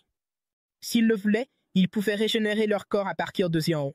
Il serait peut-être possible de les ramener à la normale en utilisant l'élixir et quelques spécialistes médicaux, mais cela coûterait une fortune. Malgré tout, il le ferait puisqu'il lui avait demandé. C'était aussi simple que ça. Mais lorsque Tia lui avait demandé de les sauver, elle voulait en réalité qu'il les tue. Liam ne l'a pas fait parce qu'il était de bonne humeur, et faire une bonne action de temps en temps, ce n'est pas si mal. Puis on annonça à Liam qu'ils avaient trouvé le trésor du pirate. Liam confirma à son adjoint qu'il avait trouvé l'argent pour le traitement. Passe maintenant au guide qui recherche les mauvaises ondes. Il observait quelqu'un en train de se préparer à manger. Cette personne devait remuer le natto lentement jusqu'à ce que l'odeur d'ammoniac disparaisse. Ajouter de la sauce soja, remuer à nouveau, rajouter de la sauce soja, mélanger, puis ajouter des oignons verts et de la moutarde japonaise. Ensuite, il a mis le tout sur du riz et a commencé à manger, mais il a tout recraché en réalisant qu'il avait utilisé autre chose que de la sauce soja, et il s'est effondré. On revient au type, qui est lui aussi en train de manger. Après avoir observé ce type, Medid n'a pas apprécié et n'était pas satisfait de ce petit mauvais sentiment. Il avait besoin de partager un sentiment négatif bien plus fort que ça. Il était temps de faire Kimbe Yam maintenant qu'il était devenu arrogant. Ensuite, on retourne chez Yam. Nia est venu le voir pour acheter quelques-uns des vaisseaux de guerre que Liam avait récupérés de la flotte pirate pour une célébration, mais Yam voulait aussi quelque chose pour cette fête et lui a dit de ne pas essayer de le faire chanter. Il lui a expliqué qu'il avait réussi à surprendre les pirates pendant que leur flotte principale était loin de leur base, donc ses forces étaient en sécurité et il a pu facilement s'emparer de tous les trésors de leur île. Mais Liam a refusé de vendre les vaisseaux à Nia, ce qui a rendu triste. Il ne se laisserait pas avoir par ce genre de rise une nouvelle fois. Elle s'est de nouveau sentie triste et lui a finalement rappelé que c'était elle qui lui avait donné la lettre de recommandation quand il avait eu des problèmes pour utiliser la porte de transport instantané et que c'est grâce à elle qu'il était allé là-bas et avait obtenu tout ce trésor. Liam a alors demandé à Amagi combien de vaisseaux de guerre il pourrait acheter avec le trésor des pirates, mais il ne lui restait plus grand-chose après l'avoir remboursé leur dette et acheté des provisions. Il ne pourrait en acheter que 5, 0. Puis Nia s'est enfuie en le remerciant, car il allait en acheter 5. Zéro navire de sa part, mais Niel s'est précipité après elle et lui a dit qu'il n'avait pas accepté cela.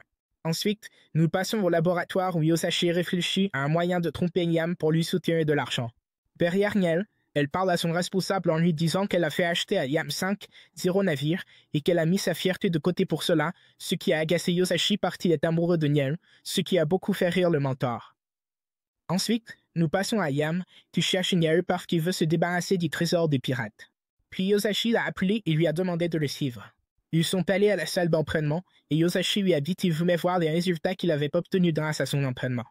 Il a commencé à montrer quelques machines et à lancer des attaques contre Yam. Puis il a augmenté la puissance des attaques sur Yam, ce qui a fait souffrir Yam. Yosashi lui a dit que s'il chassait quelques pirates et devenait arrogant, il ferait honte au Steve Flash, mais Yam trouvait qu'il était impossible de gérer un tel nombre avec une seule épée. Mais Yosashi lui a dit « Rien n'est impossible » et lui a demandé de trouver une solution sur le champ. Alors Liam a réfléchi attentivement à une solution et a découvert qu'il pouvait utiliser la magie en bloquant ses attaques grâce à une barrière et qu'il pouvait utiliser la magie pour se défendre au lieu d'attaquer. Il a converti la puissance magique de l'épée en espace-temps et a créé un mur de puissance magique. Il devait se défendre et c'est ce que Yosashi lui avait appris, ce qui a conduit Yosashi à être stupéfait par Liam, disant qu'il n'avait jamais entendu parler d'un mur de puissance magique auparavant. Liam a tiré des flèches pour détruire les armes qui le visaient. Yosashi a été stupéfait après que Liam ait détruit les armes et s'est dit à lui-même « Ce garçon est très sérieux, et s'il découvre que je suis un faux entraîneur, il me tuera comme il a tué les pirates et les fonctionnaires corrompus, et qu'il est dangereux lorsqu'il explose. » Yosashi a dit à Liam qu'il n'avait plus rien à lui apprendre et lui a demandé de continuer à s'entraîner seul, mais Liam a insisté pour continuer à apprendre de Yosashi, ce qui a mis Yosashi en colère. Il a réprimandé Liam, lui disant de ne pas se dorloquer. Il n'y avait pas de fin au chemin du sabre, ce qui signifiait qu'il n'en était qu'à la moitié. Il ne pouvait pas compter sur Yosashi pour toujours. Puis il a surpris Liam en lui disant qu'il était désormais devenu un maître accompli lui-même et qu'il devait répandre le style Flash. Yosashi lui fit ses adieux et est parti, ce qui rendit Liam heureux. Mais lorsque Liam se retourna, Yosashi s'enfuit rapidement, pensant à ses réussites et à quel point il était heureux, tout cela grâce au Deep qu'il avait réincarné dans ce monde. Cela rendit le Deep furieux que Liam lui adresse des sentiments positifs et de la gratitude. Il ne lui avait pas pardonné pour cela et écoutait le noyer dans l'océan. Liam était extrêmement en colère et insatisfait. Son adjoint lui demanda quelle en était la raison. La raison était qu'il voulait devenir le prince du mal depuis sa naissance sur cette planète, avec l'intention de diriger un gouvernement tyrannique et de prendre plaisir à voir son peuple souffrir. Cependant, pour son adjoint, c'était une ambition inhabituelle. C'était parce que Liam avait souffert d'exploitation dans sa vie précédente, alors il comptait utiliser sa position de pointe pour rembourser cette dette. Amagi était également d'accord avec lui sur le fait de rembourser ses dettes et lui dit que s'il ne réduisait pas rapidement son capital, l'argent perdu à cause des intérêts deviendrait incontrôlable. Liam ne parlait pas de dette financière. Il voulait compenser l'humiliation qu'il avait subie dans sa vie antérieure. Cependant, Amagi pensait que reprendre le contrôle de ses territoires actuels était plus important que sa situation passée. Puis l'adjoint de Liam m'informa qu'il faudrait un certain temps pour mettre la main sur le trésor des pirates et évaluer la valeur de ses biens, en raison des nombreuses expertises à réaliser. Cela mit Liam en colère car sa demande avait été ignorée, mais il s'en fichait et voulait profiter de la vie en tant que prince maléfique. Il commença à penser que, pour être un prince maléfique, il lui fallait de l'argent, du pouvoir et des femmes. Une fois qu'il posséderait toutes ces choses, il serait un véritable méchant. En ce qui concerne le pouvoir, il avait appris la technique Flash auprès de Tosashi et était désormais un enseignant compétent, mais il lui restait encore à devenir un épéiste accompli. Ensuite, Amagi vint le voir et lui annonça qu'un marchand nommé Thomas, de la société commerciale en Free, souhaitait le rencontrer. Liam accepta de le recevoir et Thomas s'approcha pour le saluer, disant qu'il avait entendu parler du succès de Liam dans l'élimination des pirates et qu'il était venu le féliciter. Cependant, Liam demanda à Thomas de relever la tête et lui demanda s'il venait avec de l'or ou autre chose. Thomas lui assura qu'il avait bien apporté de l'or et que c'était un cadeau pour lui, le priant de l'accepter, ce qui rendit Liam extrêmement heureux après l'avoir reçu l'or. Liam déclara alors « Tu es désormais devenu un méchant », Shiguaya, mais Thomas répondit qu'il venait de la société commerciale en fruits. Cependant, Liam précisa que ce qu'il venait de dire était une plaisanterie. Liam prospéra alors avec son adjoint et demanda à Thomas pourquoi il était venu ici, à part pour le féliciter. Thomas lui expliqua alors honnêtement qu'il souhaitait faire transiter une grande partie de leur commerce par un espace dangereux et demanda l'aide de sa flotte, disant qu'il lui serait reconnaissant si Liam lui fournissait une centaine de vaisseaux. Liam demanda à Thomas s'il faisait ses affaires dans ces endroits dangereux. Cependant, Thomas lui parla des nombreux endroits où apparaissent des pirates et du nombre de marchands qui auraient subi des attaques de leur part. Liam se tourna alors vers Amagi, qui était entièrement prêt à équiper une centaine de vaisseaux, convaincu que cela améliorerait leurs compétences en navigation grâce à l'entraînement dans l'espace ouvert et augmenterait également leur expérience. Liam accepta de donner à Thomas une centaine de vaisseaux, mais demanda également de l'or lors de la prochaine transaction. Nous passons ensuite à Thomas, qui retourne dans sa ville, s'émerveillant de la façon dont la ville de Liam avait changé en seulement un an, reconnaissant qu'il avait beaucoup fait pour elle malgré son jeune âge et le considérant comme exceptionnel. Thomas fut stupéfait par l'éclat dans les yeux de Liam lorsqu'il vit l'or, ce qui prouva étrange. Puis nous revenons à Liam, qui était ravi de l'or, et son adjoint se réjouissait que Liam ait atteint un rang suffisamment élevé pour mériter de recevoir des pots de grain. Il lui demanda pourquoi de l'or, parce que Liam considérait l'or comme un symbole de nouvelle richesse. Il demanda alors à Amagi de truquer l'or également et le lui lança. L'adjoint demanda si l'or était fait de monnaie. Liam m'informa qu'il s'agissait du type cuban et qu'il devait donc se présenter sous forme de cuban ou d'auban. Puis il demanda à Amagi de lui fabriquer une baignoire en or.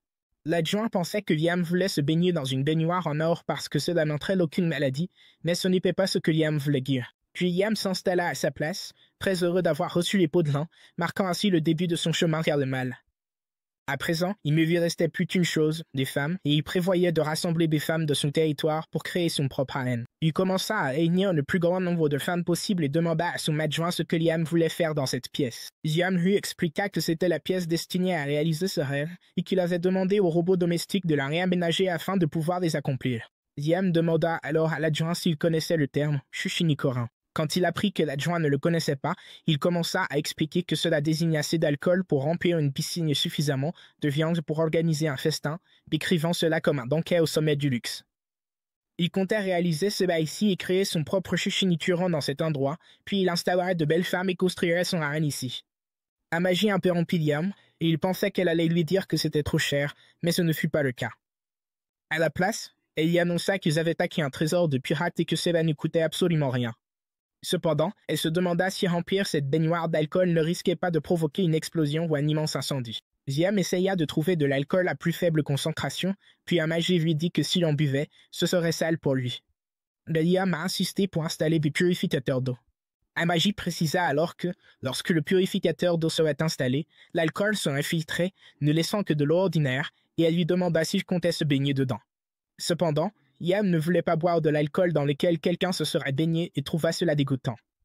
Mais l'adjoint incarna, l'informant qu'il ne le laisserait pas faire quoi que ce soit de malsain et lui demanda s'il comptait suspendre de la viande avec l'alcool. Pourtant, Liam n'y voyait aucun inconvénient. Amaji demanda alors si Liam comptait suspendre de la viande crue ou de la viande transformée, car si c'était de la viande transformée, la pièce deviendrait une épicerie de plats préparés et si c'était de la viande crue, ce serait comme une boucherie. Cela plongea Liam dans le désespoir car ce n'était pas ce qu'il voulait, et l'adjoint se mit en colère contre Liam, pensant qu'il voulait manger cette viande empoisonnée au risque de sa vie. Amaji lui expliqua que la viande allait favoriser la prolifération de bactéries et perdre beaucoup de sa saveur, et l'adjoint proposa que s'il voulait manger de la viande, il devrait en consommer une qui ait été correctement préparée. Liam se sentit encore plus désespéré car il ne comprenait pas son intention et il lui a dit qu'il n'avait pas renoncé à son rêve de harem et qu'il ferait en sorte que des femmes ne servent pendant qu'il s'amuserait avec elles. Amaji approuva cette idée, ce qui rendit Liam heureux, persuadé qu'il construirait un harem magnifique. Ensuite, l'adjoint félicita Liam d'être le comte et le dirigeant de cette ville, s'attendant à ce qu'il ait un harem merveilleux. Il pensait que Liam était encore trop jeune pour cela, mais Liam était déjà tombé dans plusieurs pièges de séduction, notamment lorsque Niall avait poussé à acheter des vaisseaux de guerre. Dans tous les cas, il fallait qu'une fille s'occupe de lui, et qui sait quand il aurait un héritier. Liam prouvait que l'adjoint était trop pressé, mais ce dernier pensait à un héritier pour Liam, car si celui-ci mourait, la lignée familiale s'éteindrait, et il fallait donc un héritier rapidement, ce qui rendait l'adjoint très enthousiaste. Liam lui demanda de se calmer. Il informa Amaji qu'il n'y avait actuellement aucun problème concernant la constitution d'un harem. Il dit alors à Liam que, puisque la question était approuvée, il allait soigneusement sélectionner parmi toutes les femmes de la ville. L'adjoint demanda alors à Liam ce qu'il comptait faire une fois le harem constitué. Liam pensa intérieurement que 10 femmes n'y suffiraient, mais pour que son peuple souffre aussi, il devrait en choisir 100. Cela surprit l'adjoint, mais Liam insista sur ce nombre et ne voulut pas transiger. L'adjoint demanda si ce nombre n'était pas trop élevé, mais Amaji prépara une liste des meilleures filles. Elle s'attendait à ce que 1000 femmes viennent au palais, donc la liste comportait 10 000 nains. Cependant, Liam trouvait que ce nombre était vraiment excessif, mais l'adjoint ne se souciait pas de la quantité. Ce qui comptait pour lui, c'était de trouver une femme qui attirerait l'attention de Liam. Liam lui fit remarquer que le nombre était effectivement très élevé, mais l'adjoint expliqua que c'était de sa faute s'il n'avait invité aucune fille pendant cette période et qu'il n'avait même pas une seule femme. Liam mentionna qu'il avait Amaji, mais elle lui avait dit qu'elle ne pouvait pas lui donner d'enfant. Pour Liam, Amaji était la femme idéale puisqu'elle possédait toutes ses qualités supérieures. Cependant, l'adjoint aurait été rassuré si Liam avait gardé l'une des filles qui l'avait intéressé auparavant, mais Liam privilégiait la qualité à la quantité. L'adjoint était en colère parce qu'il n'avait pas encore constitué de harem et insista pour que Liam rencontre celle qui voulait le rejoindre. Puis Amaji lui présenta un appareil pour restreindre ses options, et une fois qu'il aurait choisi, elle les convoquerait auprès de lui. L'adjoint pensait que Liam était le dirigeant et que s'il tendait la main vers l'une des filles, elle viendrait immédiatement à lui. Liam refusa parce qu'il voulait une fille qui ne voulait pas être avec lui, ce que Nita avait dit, à savoir que les méchants agissent ainsi dans les Gojashi. Il y avait peut-être des signes de trahison dans sa vie antérieure, alors cette fois, c'est lui qui commettrait la trahison. L'idée qu'une femme vienne le chercher était peu probable, et il n'accepterait aucune femme qui ne soit pas attirante et qui refuse de se soumettre à lui. Il demanda à l'adjoint s'il avait l'intention de construire un harem, mais Liam ne construirait un harem que s'il lui plaisait, rien de plus. Puis, après s'être isolé longtemps, Yam sortit de son palais et marcha à travers sa ville. Il décida d'aller chercher quelques filles et s'approcha de la première, lui demandant de partager une boisson spéciale avec lui. La fille accepta immédiatement, mais un ballon éclata de son nez, ce qui surprit Yam. Lorsqu'il regarda toutes les filles, il les trouva dans le même état et demanda à la fille ce que c'était. Elle lui expliqua que c'était un ballon de nez et que cette couleur était toute nouvelle. Yam retourna au palais en portant lui aussi un ballon de nez et Amaji s'en aperçut, disant que c'était une tendance. Le vice-président lui expliqua que ce n'était qu'un accessoire ordinaire qui ne pouvait pas être utilisé dans le palais, mais que les femmes le trouvaient très mignon. Yam fit remarquer que les femmes qualifiaient de mignon tout ce qui ne les dérangeait pas et demanda ce qu'il y avait de bien là-dedans. Cela donnait l'air idiot aux gens. Cependant, Amaji l'aimait bien et lui demanda de le lui prêter, disant qu'elle le porterait pour lui faire plaisir. Yam se mit en colère, affirmant qu'il ne voulait pas qu'Amaji le porte, et il le brisa immédiatement, lui demandant de faire en sorte que les gens l'interdisent parce que ces choses gâchaient l'enthousiasme des filles, même si elles trouvaient ça beau. Il se demanda ce qu'était devenu la mode dans cette ville, à la base. Il fut stupéfait lorsqu'il sortit se promener dans sa ville, pensant qu'il croiserait de nombreuses jolies filles, mais tout ce qu'il trouva, ce furent des ballons de nez. Il était très en colère parce que leur tenue de plage était incroyablement moulante et qu'il n'acceptait plus cela. Il ne savait pas comment parler à aucune des filles. Villageois demanda à Yam s'il était encore fâché à propos de la salle d'alcool et de viande. Yam confirma qu'il était en colère à ce sujet, mais que cela n'avait rien à voir avec ce dont il parlait maintenant. Il ne voulait voir aucune femme porter de tels vêtements et il fallait améliorer la mode dans la ville. Amaji pensait qu'ils avaient beaucoup évolué en matière de mode, mais cela ne plaisait pas à Yam, qui leur disait que la mode la plus courante était meilleure. Il demanda à Amaji de rencontrer les meilleurs créateurs et mannequins afin de pouvoir influencer les gens à travers eux, mais Amaji l'informa que faire venir un mannequin coûterait très cher et atteindrait presque le budget annuel de la ville. Cela est comme à Yam et il abandonna l'idée, décidant plutôt de commencer à faire venir de belles filles au palais. À leur arrivée, il ajusterait leur tenue selon ses goûts et il pensait que c'était une solution simple. Amaji lui dit alors que ceux qui travaillaient au palais étaient les hommes et les femmes les plus beaux. Amaji demanda à Yam si elle devait appeler quelqu'un à proximité pour s'occuper de lui, mais Yam refusa car il était de mauvaise humeur. Il demanda à Amaji s'il y avait une objection à ce qu'il poursuive les membres du personnel féminin, mais Amaji n'y voyait aucun inconvénient, et Yam croyait qu'il allait enfreindre la loi. Cependant, Amaji précisa qu'elles avaient été embauchées simplement parce qu'elles voulaient travailler là, et que cela ne posait absolument aucun problème. L'adjoint lui dit que s'il faisait cela, cela leur ferait plaisir. Yam fut choqué de voir qu'il pouvait faire cela et se rendit compte qu'il aurait dû le prévoir. S'il n'avait pas eu Amaji, il n'aurait pas su quoi faire puisqu'elle lui fournissait tout. Puis l'adjoint intervint et lui dit qu'il devrait faire cela avec de vraies femmes pour que la famille ne s'éteigne pas. Yam s'éloigna de lui, disant que ce n'était pas amusant de courir après des femmes qui étaient enthousiastes dès le départ. Amaji pensa qu'il voudrait peut-être poursuivre des hommes s'il en avait envie, ce qui agaça fortement Yam. Il lui dit qu'il ne voulait pas dire ça et qu'il voulait juste en profiter comme un méchant. Cependant, Amaji le rassura en lui rappelant qu'il était le dirigeant et le roi de toute la ville, prouvant ainsi que c'était vrai. Il ne le pensait pas de cette façon. Il trouvait difficile de se transformer en prince méchant et n'arrivait pas à progresser dans ce sens, forçant de belles femmes à les servir et voulant gaspiller de l'argent.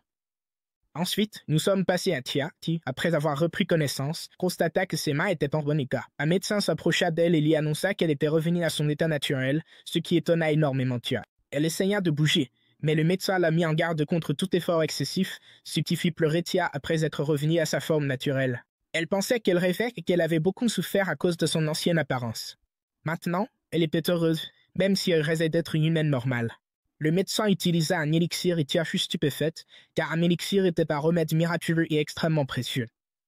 Elle lui expliqua que sa patrie avait été détruite et qu'elle ne pouvait pas se permettre le coût de ce traitement, demandant qui en était responsable. Était-ce une erreur? Le médecin lui répondit que ce n'était pas une erreur et que Tia n'avait pas à payer de frais médicaux. C'est Yam qui avait fait cela et qui avait créé cet établissement, rassemblant de nombreux médecins, et les autres recevaient également des soins, ce qui rendit Tia très enthousiaste. Elle était prête à tout pour pouvoir bouger et marcher à nouveau. Le médecin transmit alors un message de la part de Yam, lui demandant de le rembourser. Tia se souvint qu'il lui avait dit cela lors de leur première rencontre.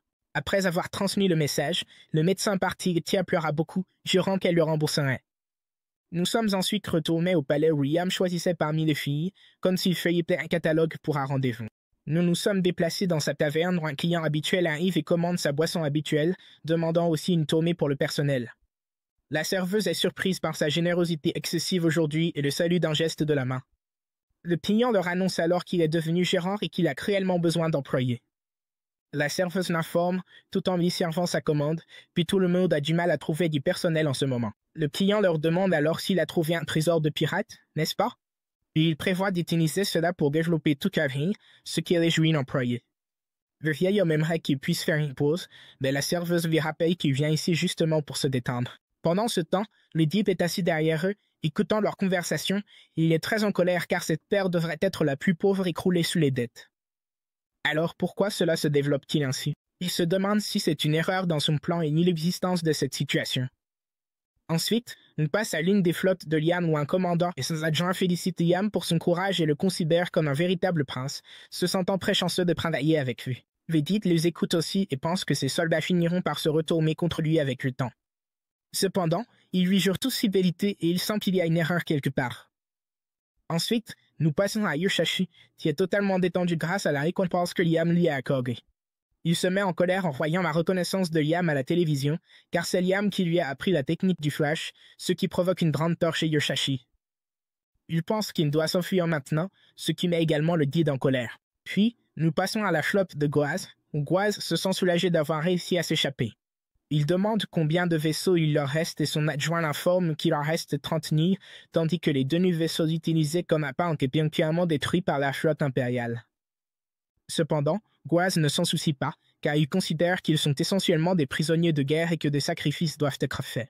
Goaz se demande comment ils ont réussi à s'échapper de cet endroit et comment ils se sont retrouvés au milieu de la zone d'entraînement de la flotte impériale. Il s'attend à ce qu'ils se dirigent vers la province de Borfine. L'adjoint pense qu'il devrait sortir par la porte d'Omus, mais il y a une possibilité que Domus ait modifié cet arnaque. Goaz jure d'apprendre aux pirates ce qu'il en coûte de trahir et qu'il les bûchera en morceaux. Puis le Deep est apparu devant Goaz et lui a demandé s'il ne dirigeait pas sa colère contre la mauvaise personne. Goaz interroge le Deep sur son identité, et après que le Deep ait répondu en donnant son nom, Goaz se voit demander de se souvenir contre qui il était censé se battre et de diriger sa colère dans cette direction. Le Deep lui jette un sort qui lui fait se rappeler contre qui il doit se battre et pousse Goaz à le penser qu'à Liam, convaincu qu'il doit attaquer Banfield.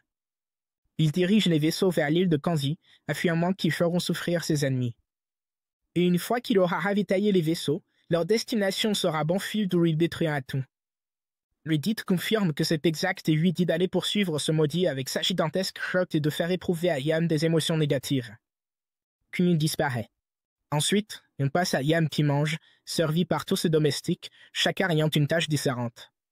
Amaji demande alors à Liam s'il apprécie la nourriture, mais le problème de Liam n'est pas le goût, c'est la nourriture elle-même. Il se demande ce que cela signifie d'être le prince des malfaiteurs. Amaji pense lui offrir une montagne de nourriture, mais Liam s'en fiche car il ne mangera pas tout et se sentira coupable de gaspiller.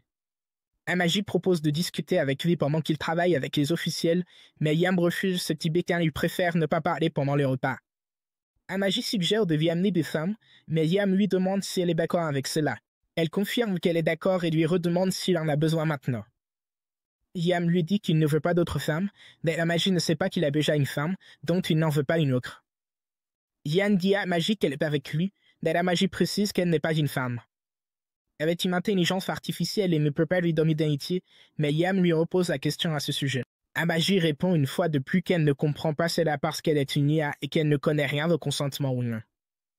Mais ce qui compte pour elle, c'est que Liam soit totalement heureux. Elle lui demande alors s'il veut qu'elle appelle des femmes pour lui. Cependant, Liam en a déjà beaucoup et elle lui demande s'il considère les robots qu'il possède comme des femmes. Mais Liam lui demande de ne pas poser cette question, comme si c'était demander si les bananes doivent être considérées comme un cas. Elle lui dit alors que Brian se lamentera s'il ne ramène pas de belles femmes ici. Liam pense que Brian ne comprend pas les rêves des hommes et que les femmes qui acceptent cela n'éveilleront pas son désir.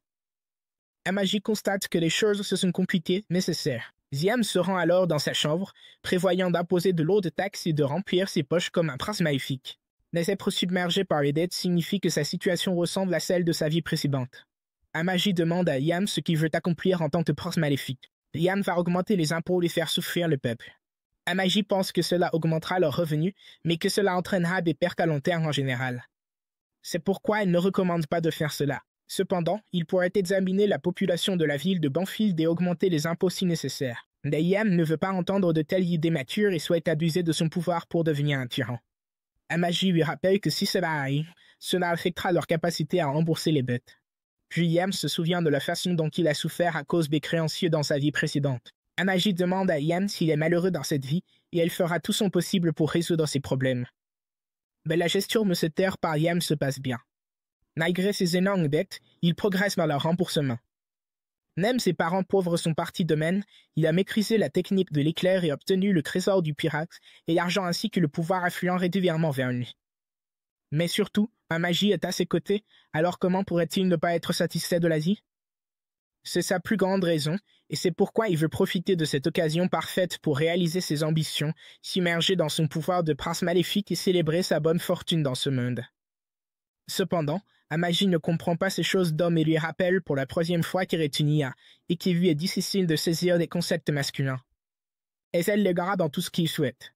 Ensuite, nous passons à la salle de nettoyage de Liam, où les robots continuent de faire le ménage. Un robot leur parle de finir leur tâche rapidement pour Monsieur Liam, car il possède les systèmes de la plus haute qualité.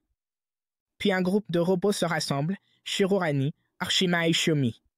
Shirorani leur raconte qu'elle a essayé de changer sa coiffure pour ressembler à celle d'Arshima afin que Liam ne l'inspecte pas, mais Liam l'a découverte, ce qui les a surpris, malgré le fait qu'elle ait le même corps et soit très identique. Mais Shirorani leur dit que la vidéo de ce moment est son trésor personnel, alors elle l'a protégée et sauvegardée. Cependant, les deux autres, Arshima et Shiomi, ont protesté en disant qu'elles feraient la même chose jusqu'à ce que Liam appelle leur nain. Mais Amagi est apparue devant elle et leur a dit qu'elle ne permettrait pas cela. Cependant, Shirorani ne considère pas cela comme quelque chose qui pourrait agacer Liam. Alors Amagi lui a dit qu'elle allait confisquer cette vidéo pour la donner à Liam et lui a demandé à quoi elle pensait. Est-ce qu'elle plaisantait avec Liam et de ne laisser aucune donnée derrière elle? Puis Amagi s'est éloignée, mais Shiomi l'a interpellé et lui a demandé si c'était approprié d'être intime avec Liam alors qu'elle, après tout, y a elle aussi. Mais Amagi a totalement rejeté cela, affirmant qu'elle le fait parce que ce sont les ordres de Liam. Ensuite, elle est partie, mais aucun des trois n'a compris le comportement d'Amagi. Ensuite, nous passons au bureau de Liam, où il est venu voir Brian et lui a annoncé la mauvaise nouvelle. Les pirates leur ont déclaré la guerre, et un grand nombre de vaisseaux pirates se rassemblent à la frontière du système Chaos. Liam pense que prendre le temps de déclarer la guerre est un comportement plutôt équitable de la part d'un groupe de pirates. Amagi pense qu'il leur laisse le temps d'avoir peur parce qu'ils ont envahi le trésor des pirates, et si c'est une vengeance, ils ne se contenteront pas de les tuer. Liam comprend maintenant que le capitaine de la flotte de cette personne aime torturer les familles et mutiler leur corps, ce qui est très probable. Amagi constate qu'il possède une grande puissance dans sa flotte, c'est pourquoi il leur a déclaré la guerre. Brian va organiser une réunion avec les responsables ainsi qu'avec les troupes. Puis Brian rassembla les responsables et leur annonça que le chef des pirates était Goaz et qu'il voulait de l'argent, des femmes et des hommes pour éviter une attaque contre eux, ce qui met Liam en colère. Il se dit à lui-même qu'il est vraiment malfaisant. Et Brian fut surpris que Liam commence à ressentir de la peur pour Bafid. Puis l'un des responsables suggéra de négocier avec les pirates et d'essayer de régler l'affaire pacifiquement. Liam demanda alors quelle est la force des pirates. Brian lui répondit qu'ils avaient 30 000 navires. Liam demanda à Amagi combien ils avaient de navires, ce à quoi il répondit 5 000, mais le chef des forces précisa que le nombre ne fait pas tout et que même s'ils se rendaient, les pirates ne les laisseraient pas en paix. Le responsable estime qu'augmenter les pertes dans une bataille qu'ils ne peuvent pas gagner est insensé et qu'ils attendent des renforts de l'Empire. Liam se mit alors à réfléchir profondément et découvrit quelque chose d'étrange, la prime sur Goaz. Elle n'est pas dérisoire, mais elle n'est pas non plus suffisante pour rendre quelqu'un riche du jour au lendemain, et ce n'est pas le genre de somme pour laquelle on prendrait le risque d'affronter 30 000 navires. Il aurait une motivation bien plus grande si la prime était plus élevée. Puis Amagi demanda la parole, et lorsqu'il lui donna la permission, elle lui expliqua qu'elle avait utilisé les données des vaisseaux pirates qu'ils avaient capturés l'autre jour pour estimer la force de l'ennemi et les avait analysés afin de réaliser une simulation de combat. Leurs chances de victoire ne sont que de 3%, ce qui surprit Brian, qui déclara alors « si seulement l'arme de la nouvelle 7e usine d'armement était prête ». Liam demanda s'ils avaient une nouvelle arme, et Brian le rassura en lui disant que oui, en l'appelant le nouveau Cyclone Destroyer. Lorsque Brian prononça ce nom, le temps s'arrêta soudainement, et Liam commença à leur parler, mais personne ne voulait lui répondre. Liam se souvint que Nita avait mentionné que l'arrêt du temps était un événement arrangé dans 90% des cas, mais cette fois, il s'était réellement arrêté. Puis le dit apparut à Liam parce qu'il voulait un peu de son temps, mais Liam le repoussa car il avait un gros problème à résoudre sur le moment. Cependant, le dit lui avoua que c'était lui qui avait conduit les pirates ici et lui demanda si la ville de Banfist était accablée de dettes. Liam lui répondit qu'à cause de ses bêtes, il ne pouvait pas faire ce qu'il voulait et que c'était aberrant. Pour cette raison, le dit a fait venir les pirates qui détiennent un gros trésor, et s'il les a, tout lui appartiendra. Yam s'était déjà emparé du trésor des pirates, mais ce n'était qu'une petite partie, et si bat le chef, Goaz, il obtiendra un trésor bien plus important ainsi qu'un grand honneur. Le Did avait tout endamisé qu'il n'aurait pas pris l'apparence d'un noble dès le début, car partir de rien mais se distinguer lui permettrait d'acquérir une plus grande renommée. Yam était enthousiasmé que le Deep ait pensé à tout cela pour lui, et le Deep lui dit que ce n'était qu'un petit geste pour lui et lui souhaita d'accepter. Il disparut ensuite, et Yam le remercia après son départ pour sa récompense. Puis Brian reprit son discours, et Yam eut l'impression qu'il se moquait de lui. Mais Brian précisa qu'il lui parlait de la nouvelle langue destructrice. Cependant, Yam lui demanda d'arrêter de trop mentionner ce nom car cela prêtait à confusion. Puis Yam décida qu'il allait détruire les pirates de Goaz, mais le chef des responsables s'y opposa car ils avaient aussi des mercenaires et d'Amphiles n'avaient aucun chevalier. Yam s'est mis en colère et lui dit que c'est ce qu'il fallait faire, et que tout ce que Goaz avait à faire, c'était de se taire et d'obéir. C'est une décision finale. Il leur demanda de préparer les vaisseaux et de les rassembler.